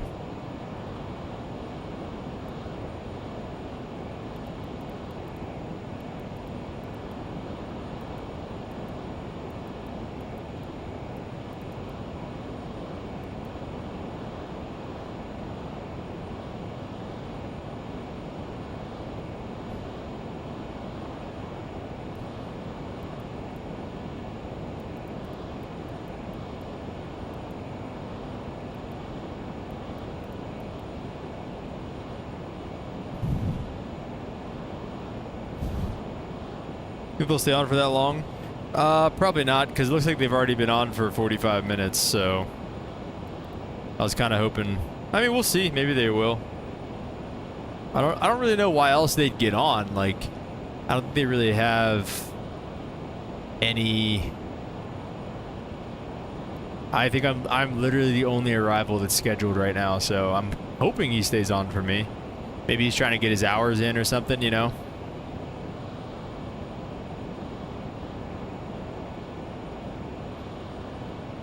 Yeah.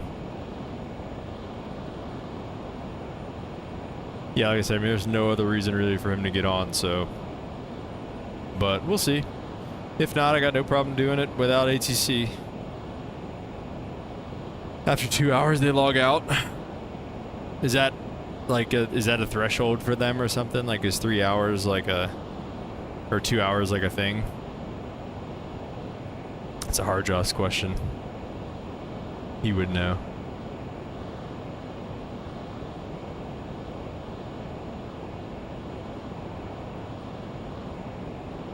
Yeah, that's what I'm saying. Like, after, like, do they have like a 2 hour like threshold they need to meet or something?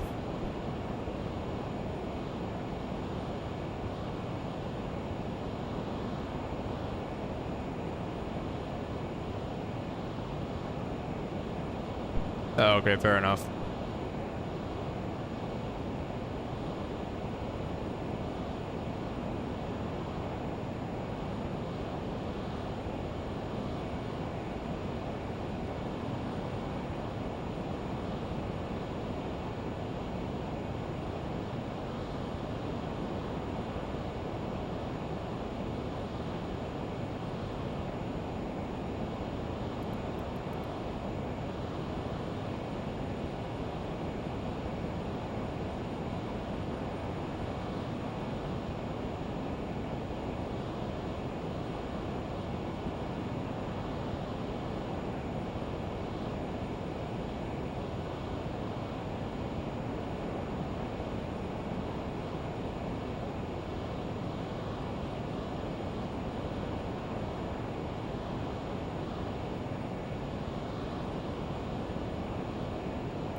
All right, sounds good, Lunar.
G-Scop says that I would love it if Phoenix and Microsoft would stop doing stuff on my drive that isn't for flight sim.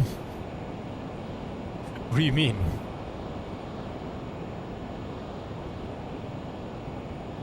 Like, stop taking up space you talking about, or what?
By default, both the Phoenix installers and Microsoft installers create install community folders on different drives here, so I see drive. Oh, yeah, I know what you're saying. Yeah. I'm running out of space quick. I've got a 1 terabyte SSD. And I got a 4 terabyte SSD, like or not SSD, but just hard drive specifically for flight sim. But it's so hard to like keep track of everything, and like I don't know. I feel like it's really hard to like link stuff across different hard drives. Unless I mean I'm just pretty bad at that type of stuff. But like I mean I don't know. I feel like it's difficult.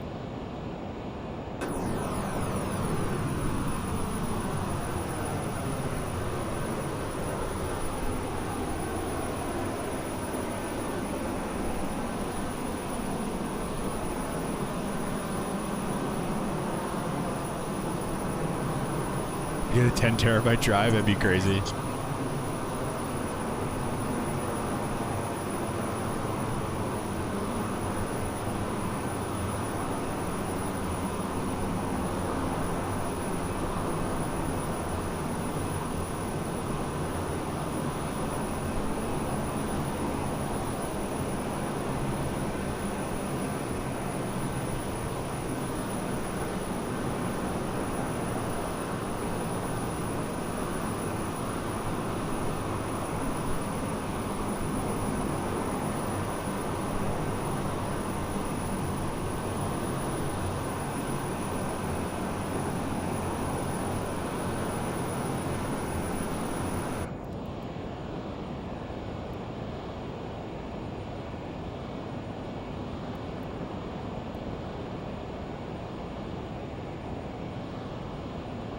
Looks like our storm that we were kind of trying to avoid here more or less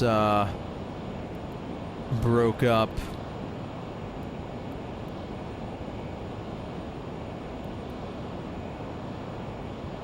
Well,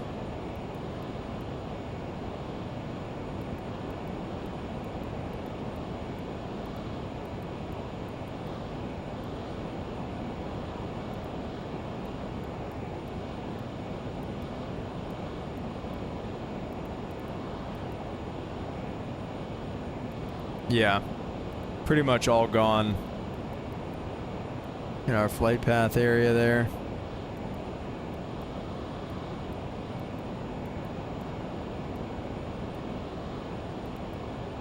So it should be smooth sailing. Actually, it looks like something's building right over our Pullman VOR, so we'll see if we have to contend with that.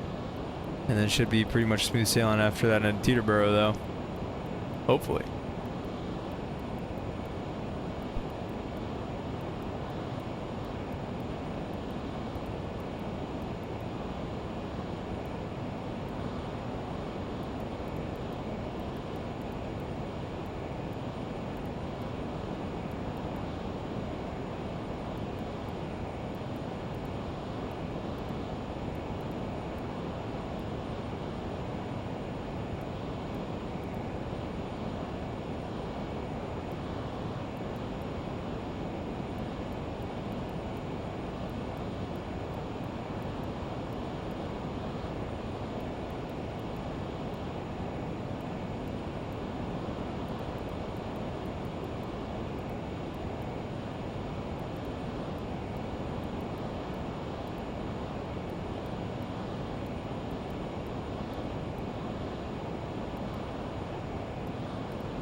I was just thinking, I was like, dude, we should have freaking flown out west. They got all this ATC over here. Look at this, from Denver, from where we took off, from Aspen, but close enough. All the way to the west, you got all kind of ATC, and I was looking down here, I was like looking at LA, I was like, man, LA's looking pretty cool. And we got the blimp. What the heck, bro? Ship A 602 Sierra Kilo. What the heck? Out of SDM. What even is SDM, bro? He's flying the ship, bro. Airship. Skyship. What the heck? What's he at right now? 1,100 feet. Just cruising down the coast. What a vibe, bro. What a vibe this guy's got right now. Yeah, I thought that was crazy. I thought I had to show you guys that.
All right, guys, we are getting there.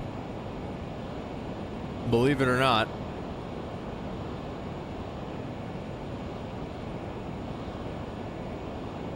Teterboro has gotten off.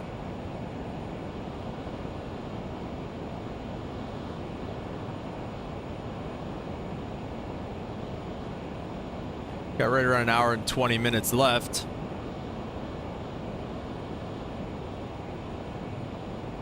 We'll do verse of the day soon here.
So we're about to hit our Pullman VOR here in 10 miles.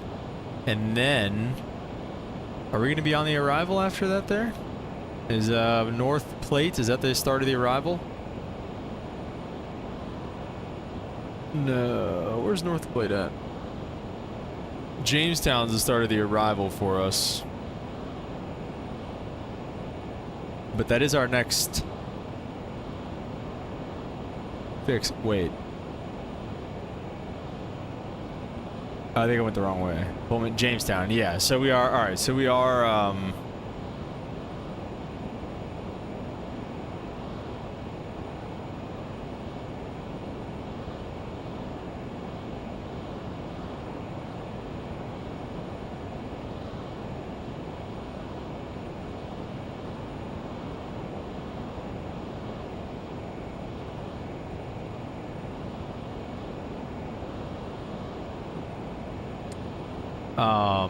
yeah, so the Jamestown VR will start our arrival into Teterboro, and it'll be Jamestown inbound, flight level 180 at Wilkes-Barre, so we'll get ready for that here in just a little bit, but we still got some time until then, so we're just chilling still just for a little while longer here as we start to make the turn to Jamestown, which is going to be an on-course heading of 96, so just a 3-degree turn there, so...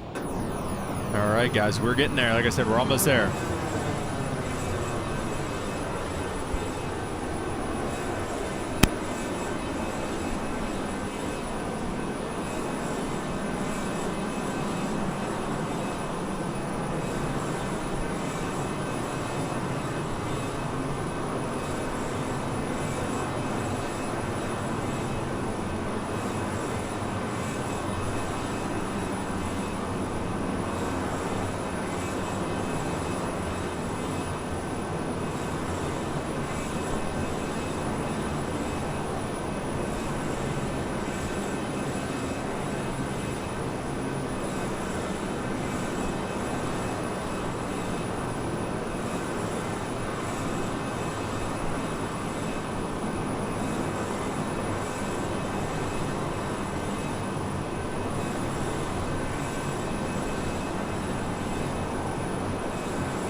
Mexican aviator said, oh shoot, just bumped my throttle on accident. Can they tie in preseason like no overtime? That's a good question, actually. I'm not sure. I think they probably would do overtime, I guess. I'm not really sure. It's a good question.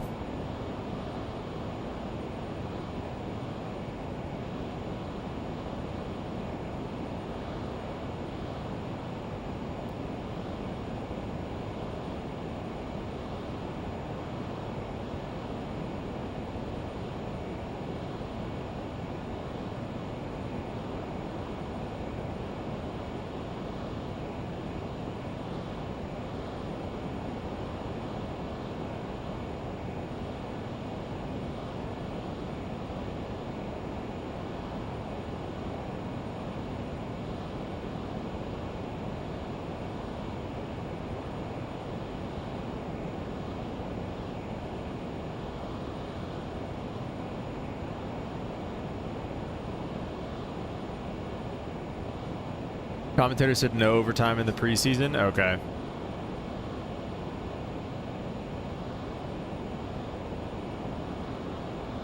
That probably makes the most sense.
Really want to try some barbecue? Have you never had barbecue before?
Yeah, Mexican neighbor. If you never had, it never had barbecue before, it's really fire.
Oh shoot! All right, hang on, guys. I'm gonna take this phone call.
Alright guys, sorry, I'm back. Verify NXG, what's up man? Welcome to the stream. This is the cockpit, man. This is the cockpit of the Lear. And then, yeah, like I said, sorry about that guys, but we're all good. We're back. We're back. Are we off the flight plan? Why are we...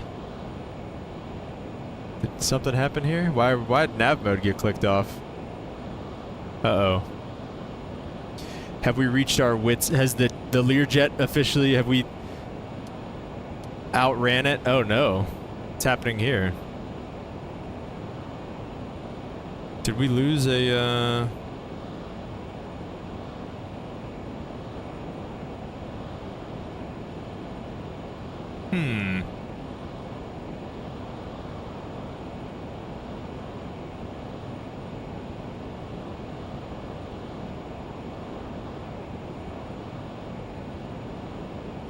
All right, well, let's see. Let's do the old turn it on, turn it back off. We'll disconnect the autopilot, and then we're going to turn that off and turn that back on. And then we're going to... Nope, that didn't work. Okay. Well, we need to be going this way. 128 track is what it wants us on.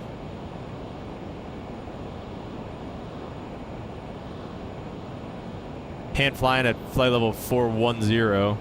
This feels pretty weird. Let's maybe go heading mode, which is we're gonna need to spin this way a little bit. We can definitely fly this off heading mode still, and we'll go autopilot on. I don't know what's going on with the nav mode. This is interesting here, guys. Oh, it's on VOR. How did it switch to VOR nav? That's why. What the heck? All right, let's go back to this. Let's go direct to Hoxie, and then nav mode. Okay. You guys, who did that? Who did that? All right, we're getting pretty close here as well, guys. We are coming up. We got Hoxie here, and then flight level 180 by the VOR. So let's start our descent now. I'm not exactly sure. We're just kind of free falling here. We'll just go to flight level 180, and we're shooting an RNAV approach going into. We'll do altitude select. And then we'll just kind of pull the power back a little bit and nose it down a bit.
keep the speed up as we keep kind of dropping it down here.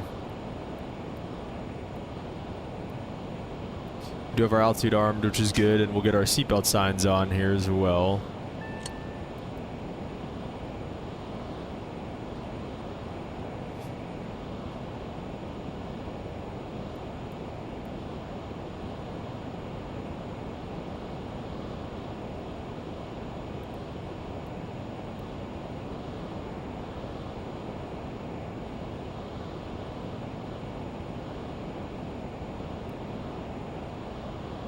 Back from the yap sesh? Yeah, man. Back from the yap sesh.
All right, guys. Yeah, looking good.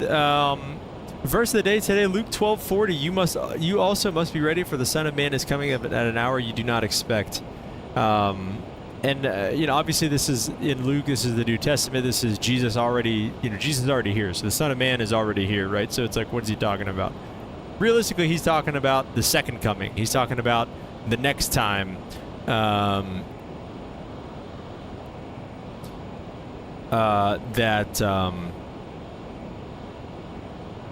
That he's talking about the next time, basically. I don't know, that's the best way I could think of putting it.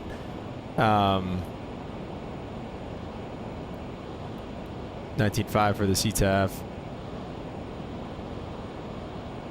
But yeah, so he's talking about the second coming. He's not necessarily talking about Jesus and him being there right now. And I mean, even when you think about, you know, that the time he came already, right? He obviously, you know, nobody really knew that he was coming even then. You know, he was born as a baby in a manger, you know, and that's it.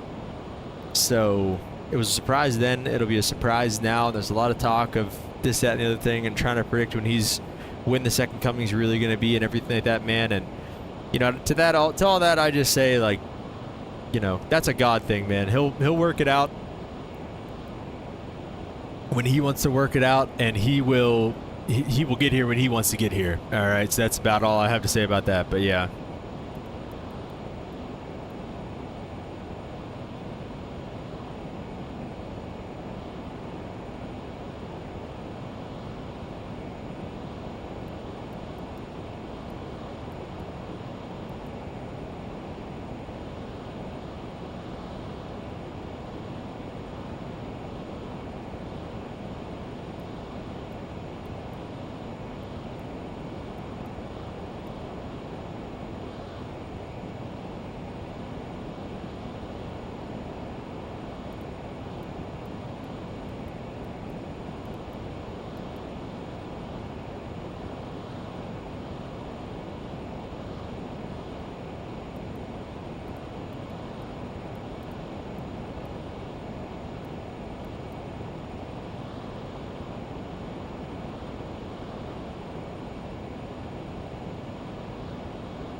We got 1,000 to go.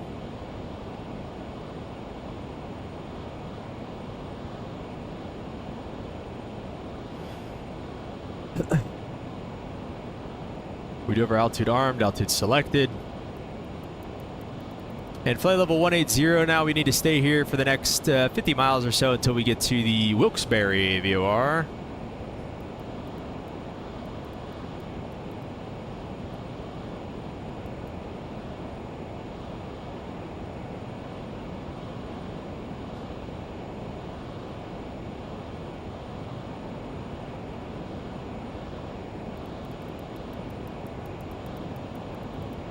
And then weather in Teterboro, let's take a look at it here. Looks like we'll be doing everything ourselves. 170 at 11, altimeter's 3019er. The RNAV 19 is still going to be fine for us here. And I mean, I think we're probably just going to leave it in nav mode, and if it's anything like low fuel, oh lord. If it's anything like the Caravan, it'll be alright. We got 2,000 pounds of fuel left. How much are we burning? We're burning like 1,000 an hour.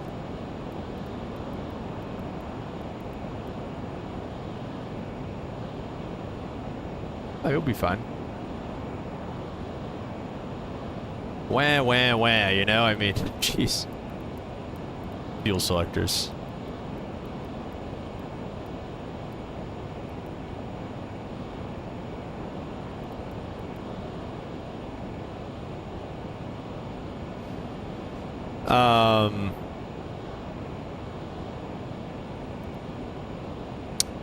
But yeah. Yeah, if it's anything like, you know, this is a very, very basic autopilot system. I mean, I should be able, I probably won't even have to arm glide slope. I don't know, we'll see.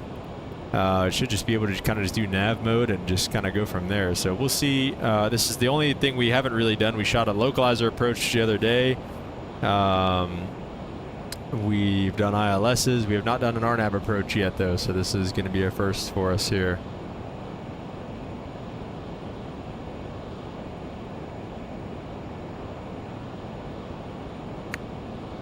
What is this? Auto ATC says cross Mugsy. That maintains 6,000. Says auto ATC. Where's Mugsy at?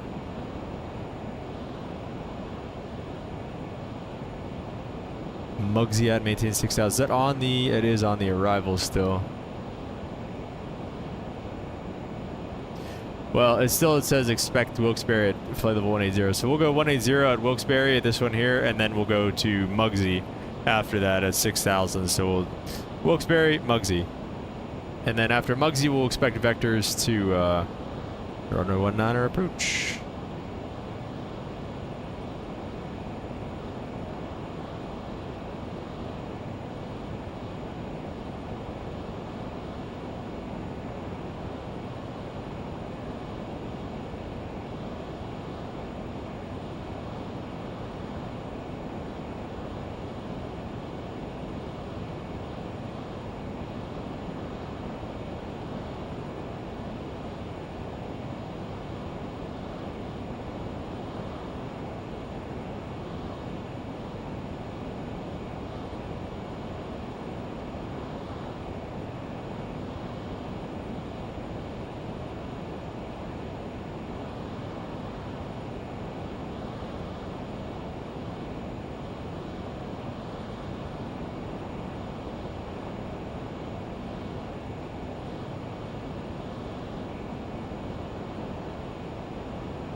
Actually, wait, no.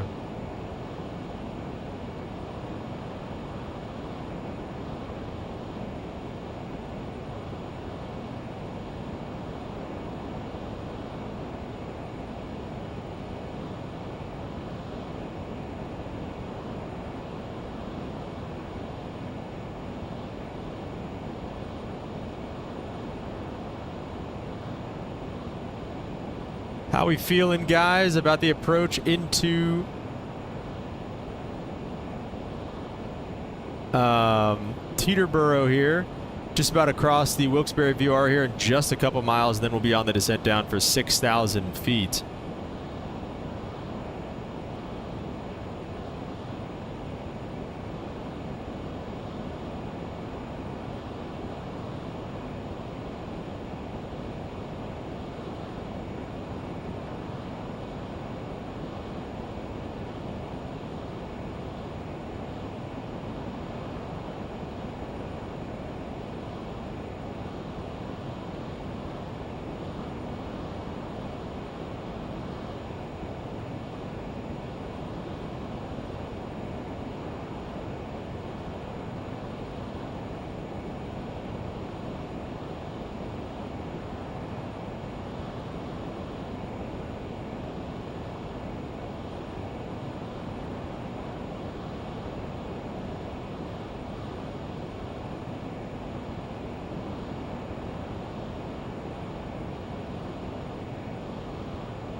All right, let's start that descent on down for 6,000 feet.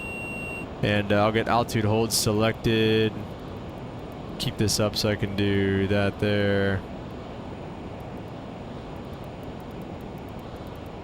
And we'll do 30-20 on the altimeter. And down to 6,000. Probably gonna have to hustle down on this one. Altimeters are set 3 ways.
Yeah, but it feels weird getting back down low here after being up at flight level 410 for the last freaking whole day, it felt like.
All right, we are through 10,000 feet, so we got to start doing 250 knots. We'll give a little shot of the reversers here.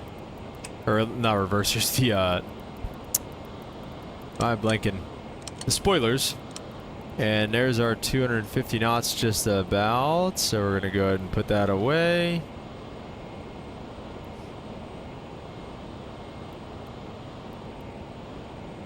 And then we're going to take a heading right now.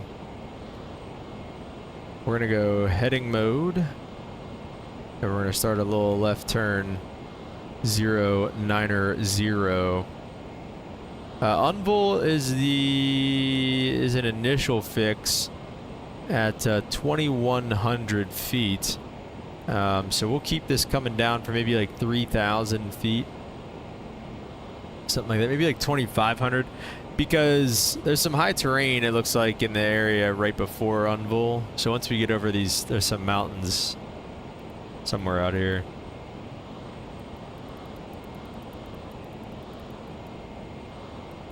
So keep the speed coming back. I think this is a good heading for now.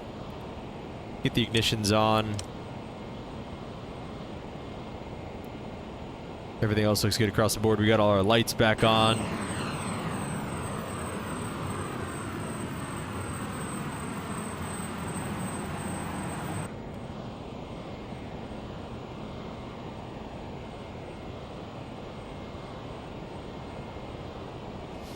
Loving the Lear jet.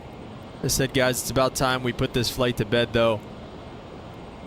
Another thing I thought that was really cool, actually, that I noticed yesterday was this Hobbs time, I think, is actually keeping, like, how much we've flown this plane in particular. Like, I think that's really cool, actually. I liked it a lot. It's like our own little, like, logbook. So I'm glad we took that extra fuel too, by the way. If we didn't, this is pretty much it, I guess, right here for the Learjet, by the way. This is maximum range, just about.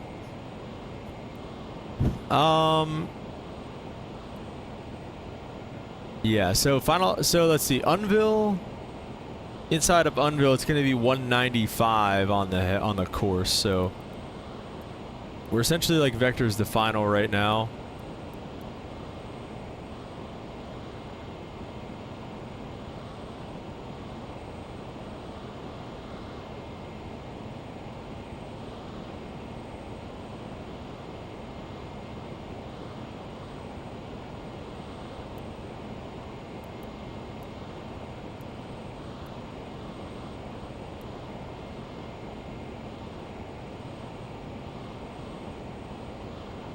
And I think we could do, again, it doesn't really let me go vectors to final, which is kind of annoying, but can activate the approach.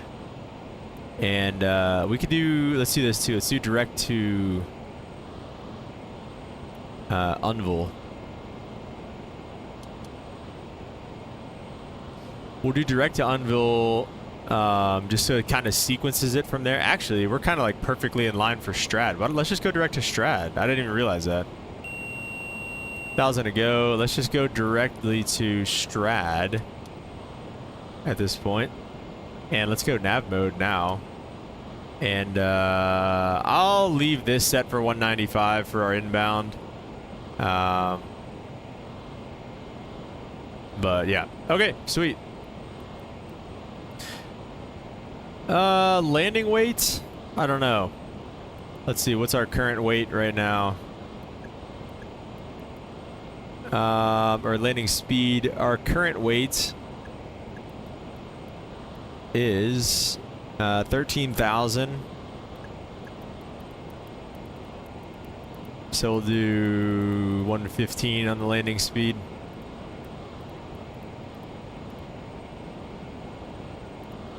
Get this thing pretty slow for how fast you can cruise it. Jeez, we are scud running. I think you're supposed to be higher than this. Not too much. 2,800 at Strad, so we're not too far off here.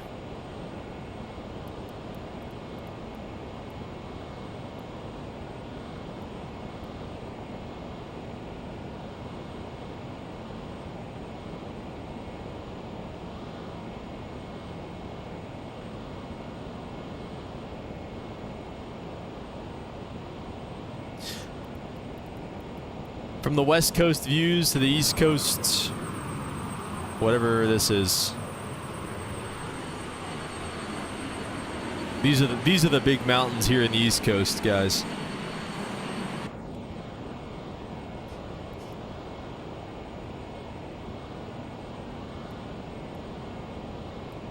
Yeah, so we're kind of... Strad's supposed to be at 2,800 and then 2,600 at Scooby and then Nippy, but so we're a little low, but like I said, it is what it is. We're at the altitude we need to be at Unville.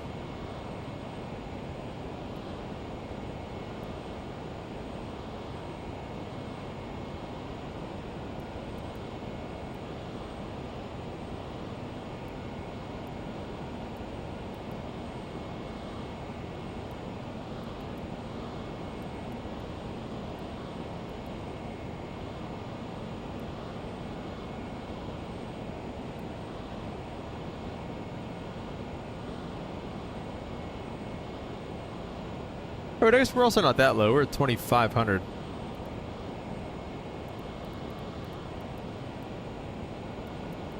I wish it had a VFE in here somewhere. I don't know.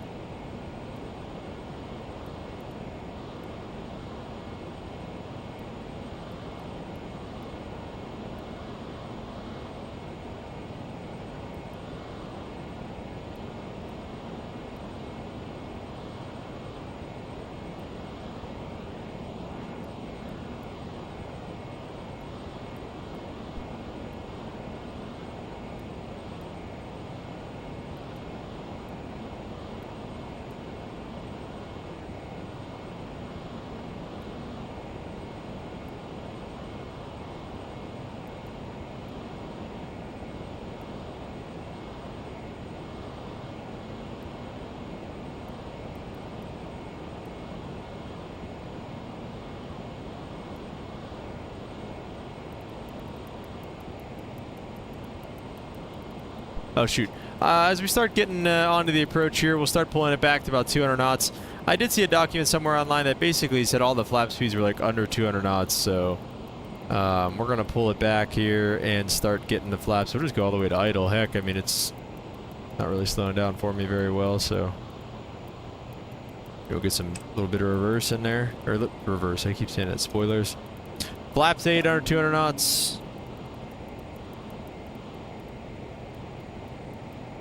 1,500 at Tugs is our final approach fix altitude. We'll need to descend after Scooby, it looks like. Nippy's at like 2,100. Well, it's 2,100 inside of Nippy. So we'll hit Nippy and then drop it down to 2,100. Then Unville is at 2,100. So yeah, once we hit Nippy, we'll do 2,100. Oh, I need power. I think I just need power. Okay, good. That was the landing gear horn. Let's go flaps. I don't know. I don't know if I want to do flaps 20 yet either. We got to keep it below 200 knots here.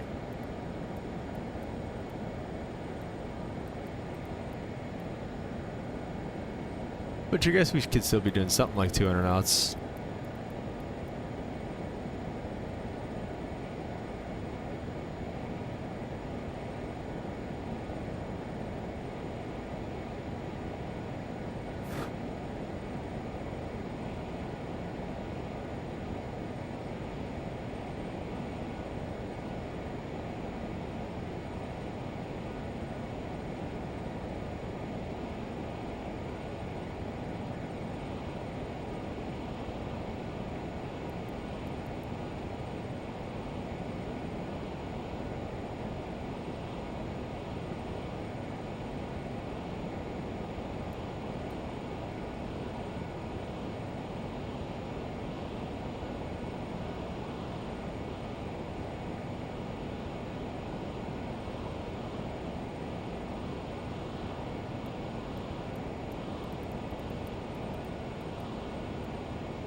Alright guys, let's get some likes on the stream here.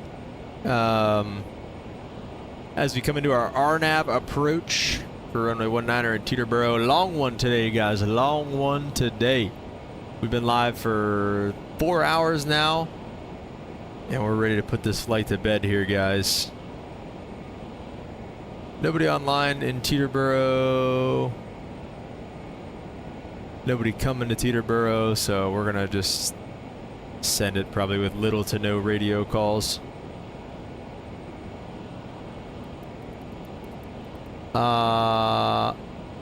Yeah, coming up on Nippy here, we'll be down to 2,100 feet after we hit Nippy. Which, that's nippy enough for me to altitude select.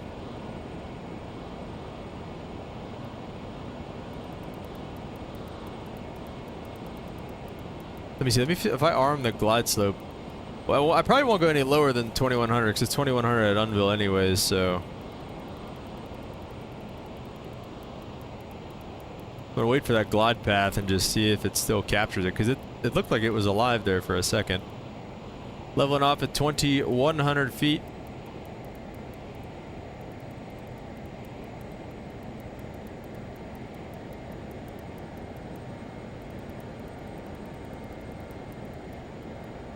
I guess I'll give him a call. We're about, I think from Unville it's about 10 miles.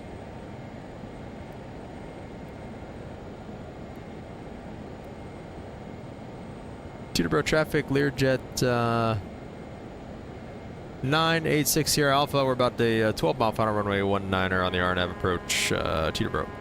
All right.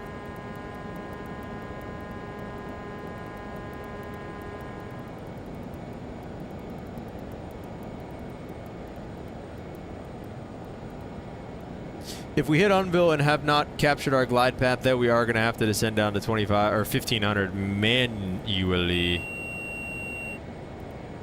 So we'll just set it for now if we have to do that. Let's go.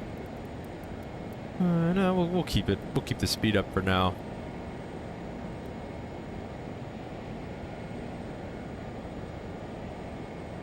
Yeah, it doesn't look like we're going to get the glide path here. Well, it also might just be.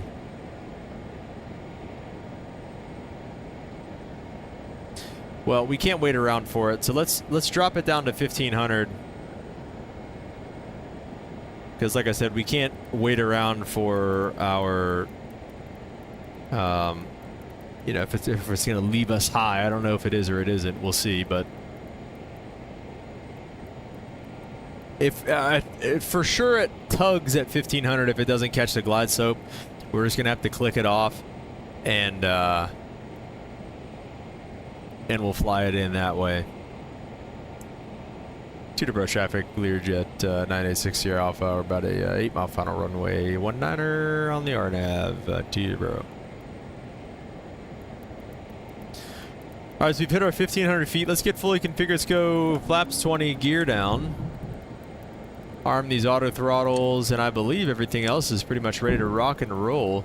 Again, glide slope is armed. We'll see if it actually catches or not. Lights are set. Everything on the panel looks good.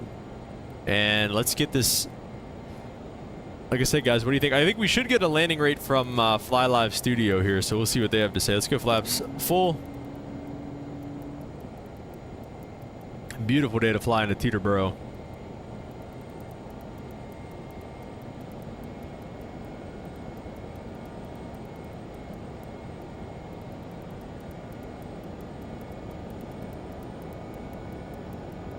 Dang. Got to give it some more power. It's really pitching to hold that altitude.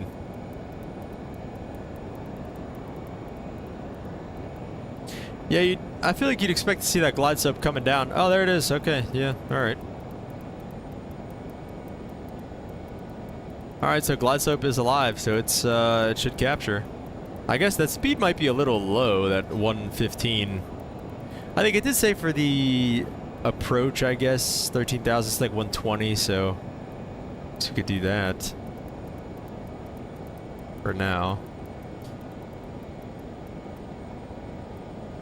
Let's get some landing rates in the chat here, guys. What do you think? Looks like our glide path is captured. If we do have to go missed, which we don't anticipate doing ever, is 1,500 feet, so we'll just leave that set.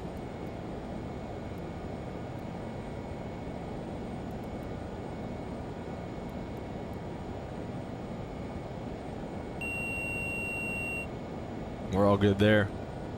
Captain Gabriel, what's up, man? Welcome to the stream. If you say please, I'll get on Teterboro Tower right now. No, man. Look, we don't need any of that. We don't need that to happen again, all right? We've already had a close call on here with a tower controller logging on in New York.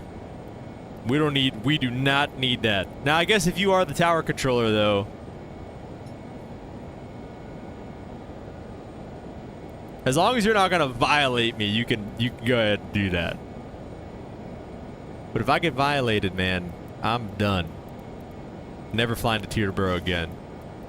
Yeah, bro, JFK. Tower logged on, and I didn't know about it, and I was on one. I basically shut the whole airport down. It was a bad time. Was it you? Were you working JFK? Because then the guy the next day we streamed, I flew to Philly, and it was the same guy. I could tell. All right, autopilot's coming off. Sounds like a cat. Over 986 Sierra Alpha Teterboro Tower. Yeah, go ahead. Over 986 Sierra Alpha Teterboro Tower, good afternoon. Wind 180 at 11, runway 19, clear to land. All right, 19 clear to land, 6 Sierra Alpha, thanks. Get a little lower, correcting. That was fast. Captain Gabriel, that was fast. I'm impressed.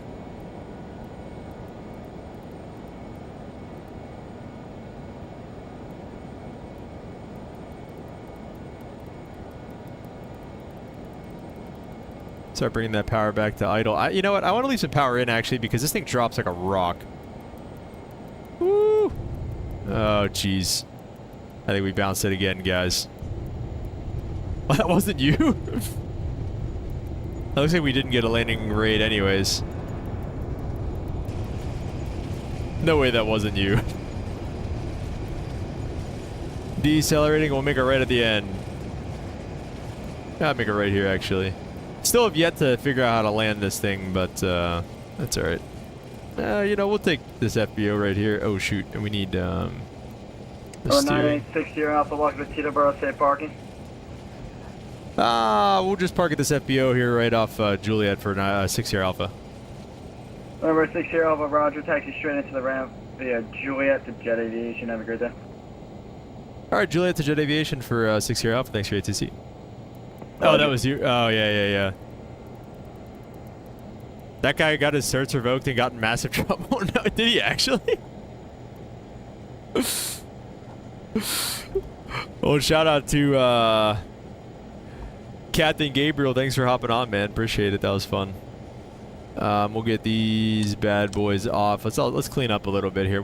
I don't know where the heck we're gonna park, but we'll get the ignitions off. These can go to taxi. Strobes can come off, and we'll leave the recogs on for now. Not allowed to contact planes on short final. Send contacts to me, then. Oh, final. Oh, okay.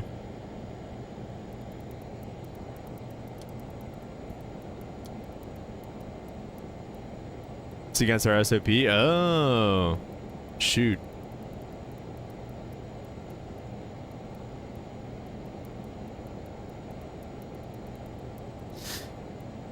Yeah, well, I mean, I literally didn't even know. It was just like a perfect storm of like, yeah, I don't know. That was a funny stream. If you want to go back and see it, I forget. The bus, oh my gosh. Jeez. All right. What, does anybody remember what stream that was? It was probably the last time we flew to JFK. It wasn't that long ago. It was in an Airbus. I don't even know where we're parking. We're just following the line right now. It might have been a Slammer. It was a Slammer Airstream. It might have been that northeast flying one.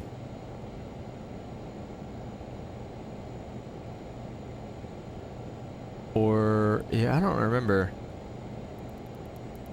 I don't even control JFK. I only control Newark and minor fields. I don't want to deal with Kennedy pilots. Fair enough, dude. Yeah. Yeah, well, thanks for giving us some ATC for the end to our 4-hour flight of stretching the Learjet's legs out here. I guess we're just gonna park. There's like no parking over here, so we're just gonna go ahead and pull it up right here.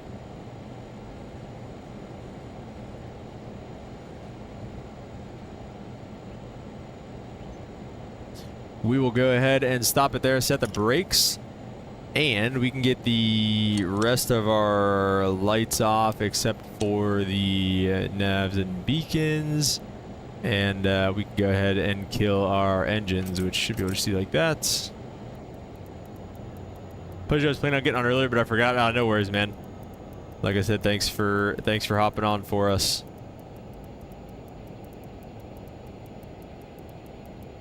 So get a 10%. We'll get the thingy-mabobber, the beacon off. Beacon come off, and we will let everybody out of here. Cabin door, cockpit door can get open. We can get the chocks on, and I guess get a GPU connected again. I don't even know really what the point is, but we'll get all of the passengers out of here. Suitcases get out, and the FO left. It's just us with the airplane here now. So, yeah, guys, thank you so much all for. Oh shoot, I forgot to pick flaps up. That's all right. It was a long day. Thank you guys for being here. Appreciate it. Like and subscribe on the way out if you haven't already. Did you get the Citation X? No, Gabriel. I almost called you Dylan, Gabriel. Gabriel, no, I did not get the Citation X yet. I am thinking about it. We've got some pretty big proponents of the Citation 10. I guess I would say Citation X, but Citation 10. We have some pretty big proponents of the Citation 10 in the channel and in the Discord, so if you want to keep up with them, feel free to join the Discord. We got links in the description. And, yeah, we're doing some Teterboro ops tomorrow as well. I'm going to take this thing out to, I think we're going to go to the Hamptons and then back, and then we'll fly the Airbus later on in the day. So 2 streams tomorrow, guys. Like and subscribe if you're new. Really appreciate all you guys being here, and we'll catch you on the next one. Peace.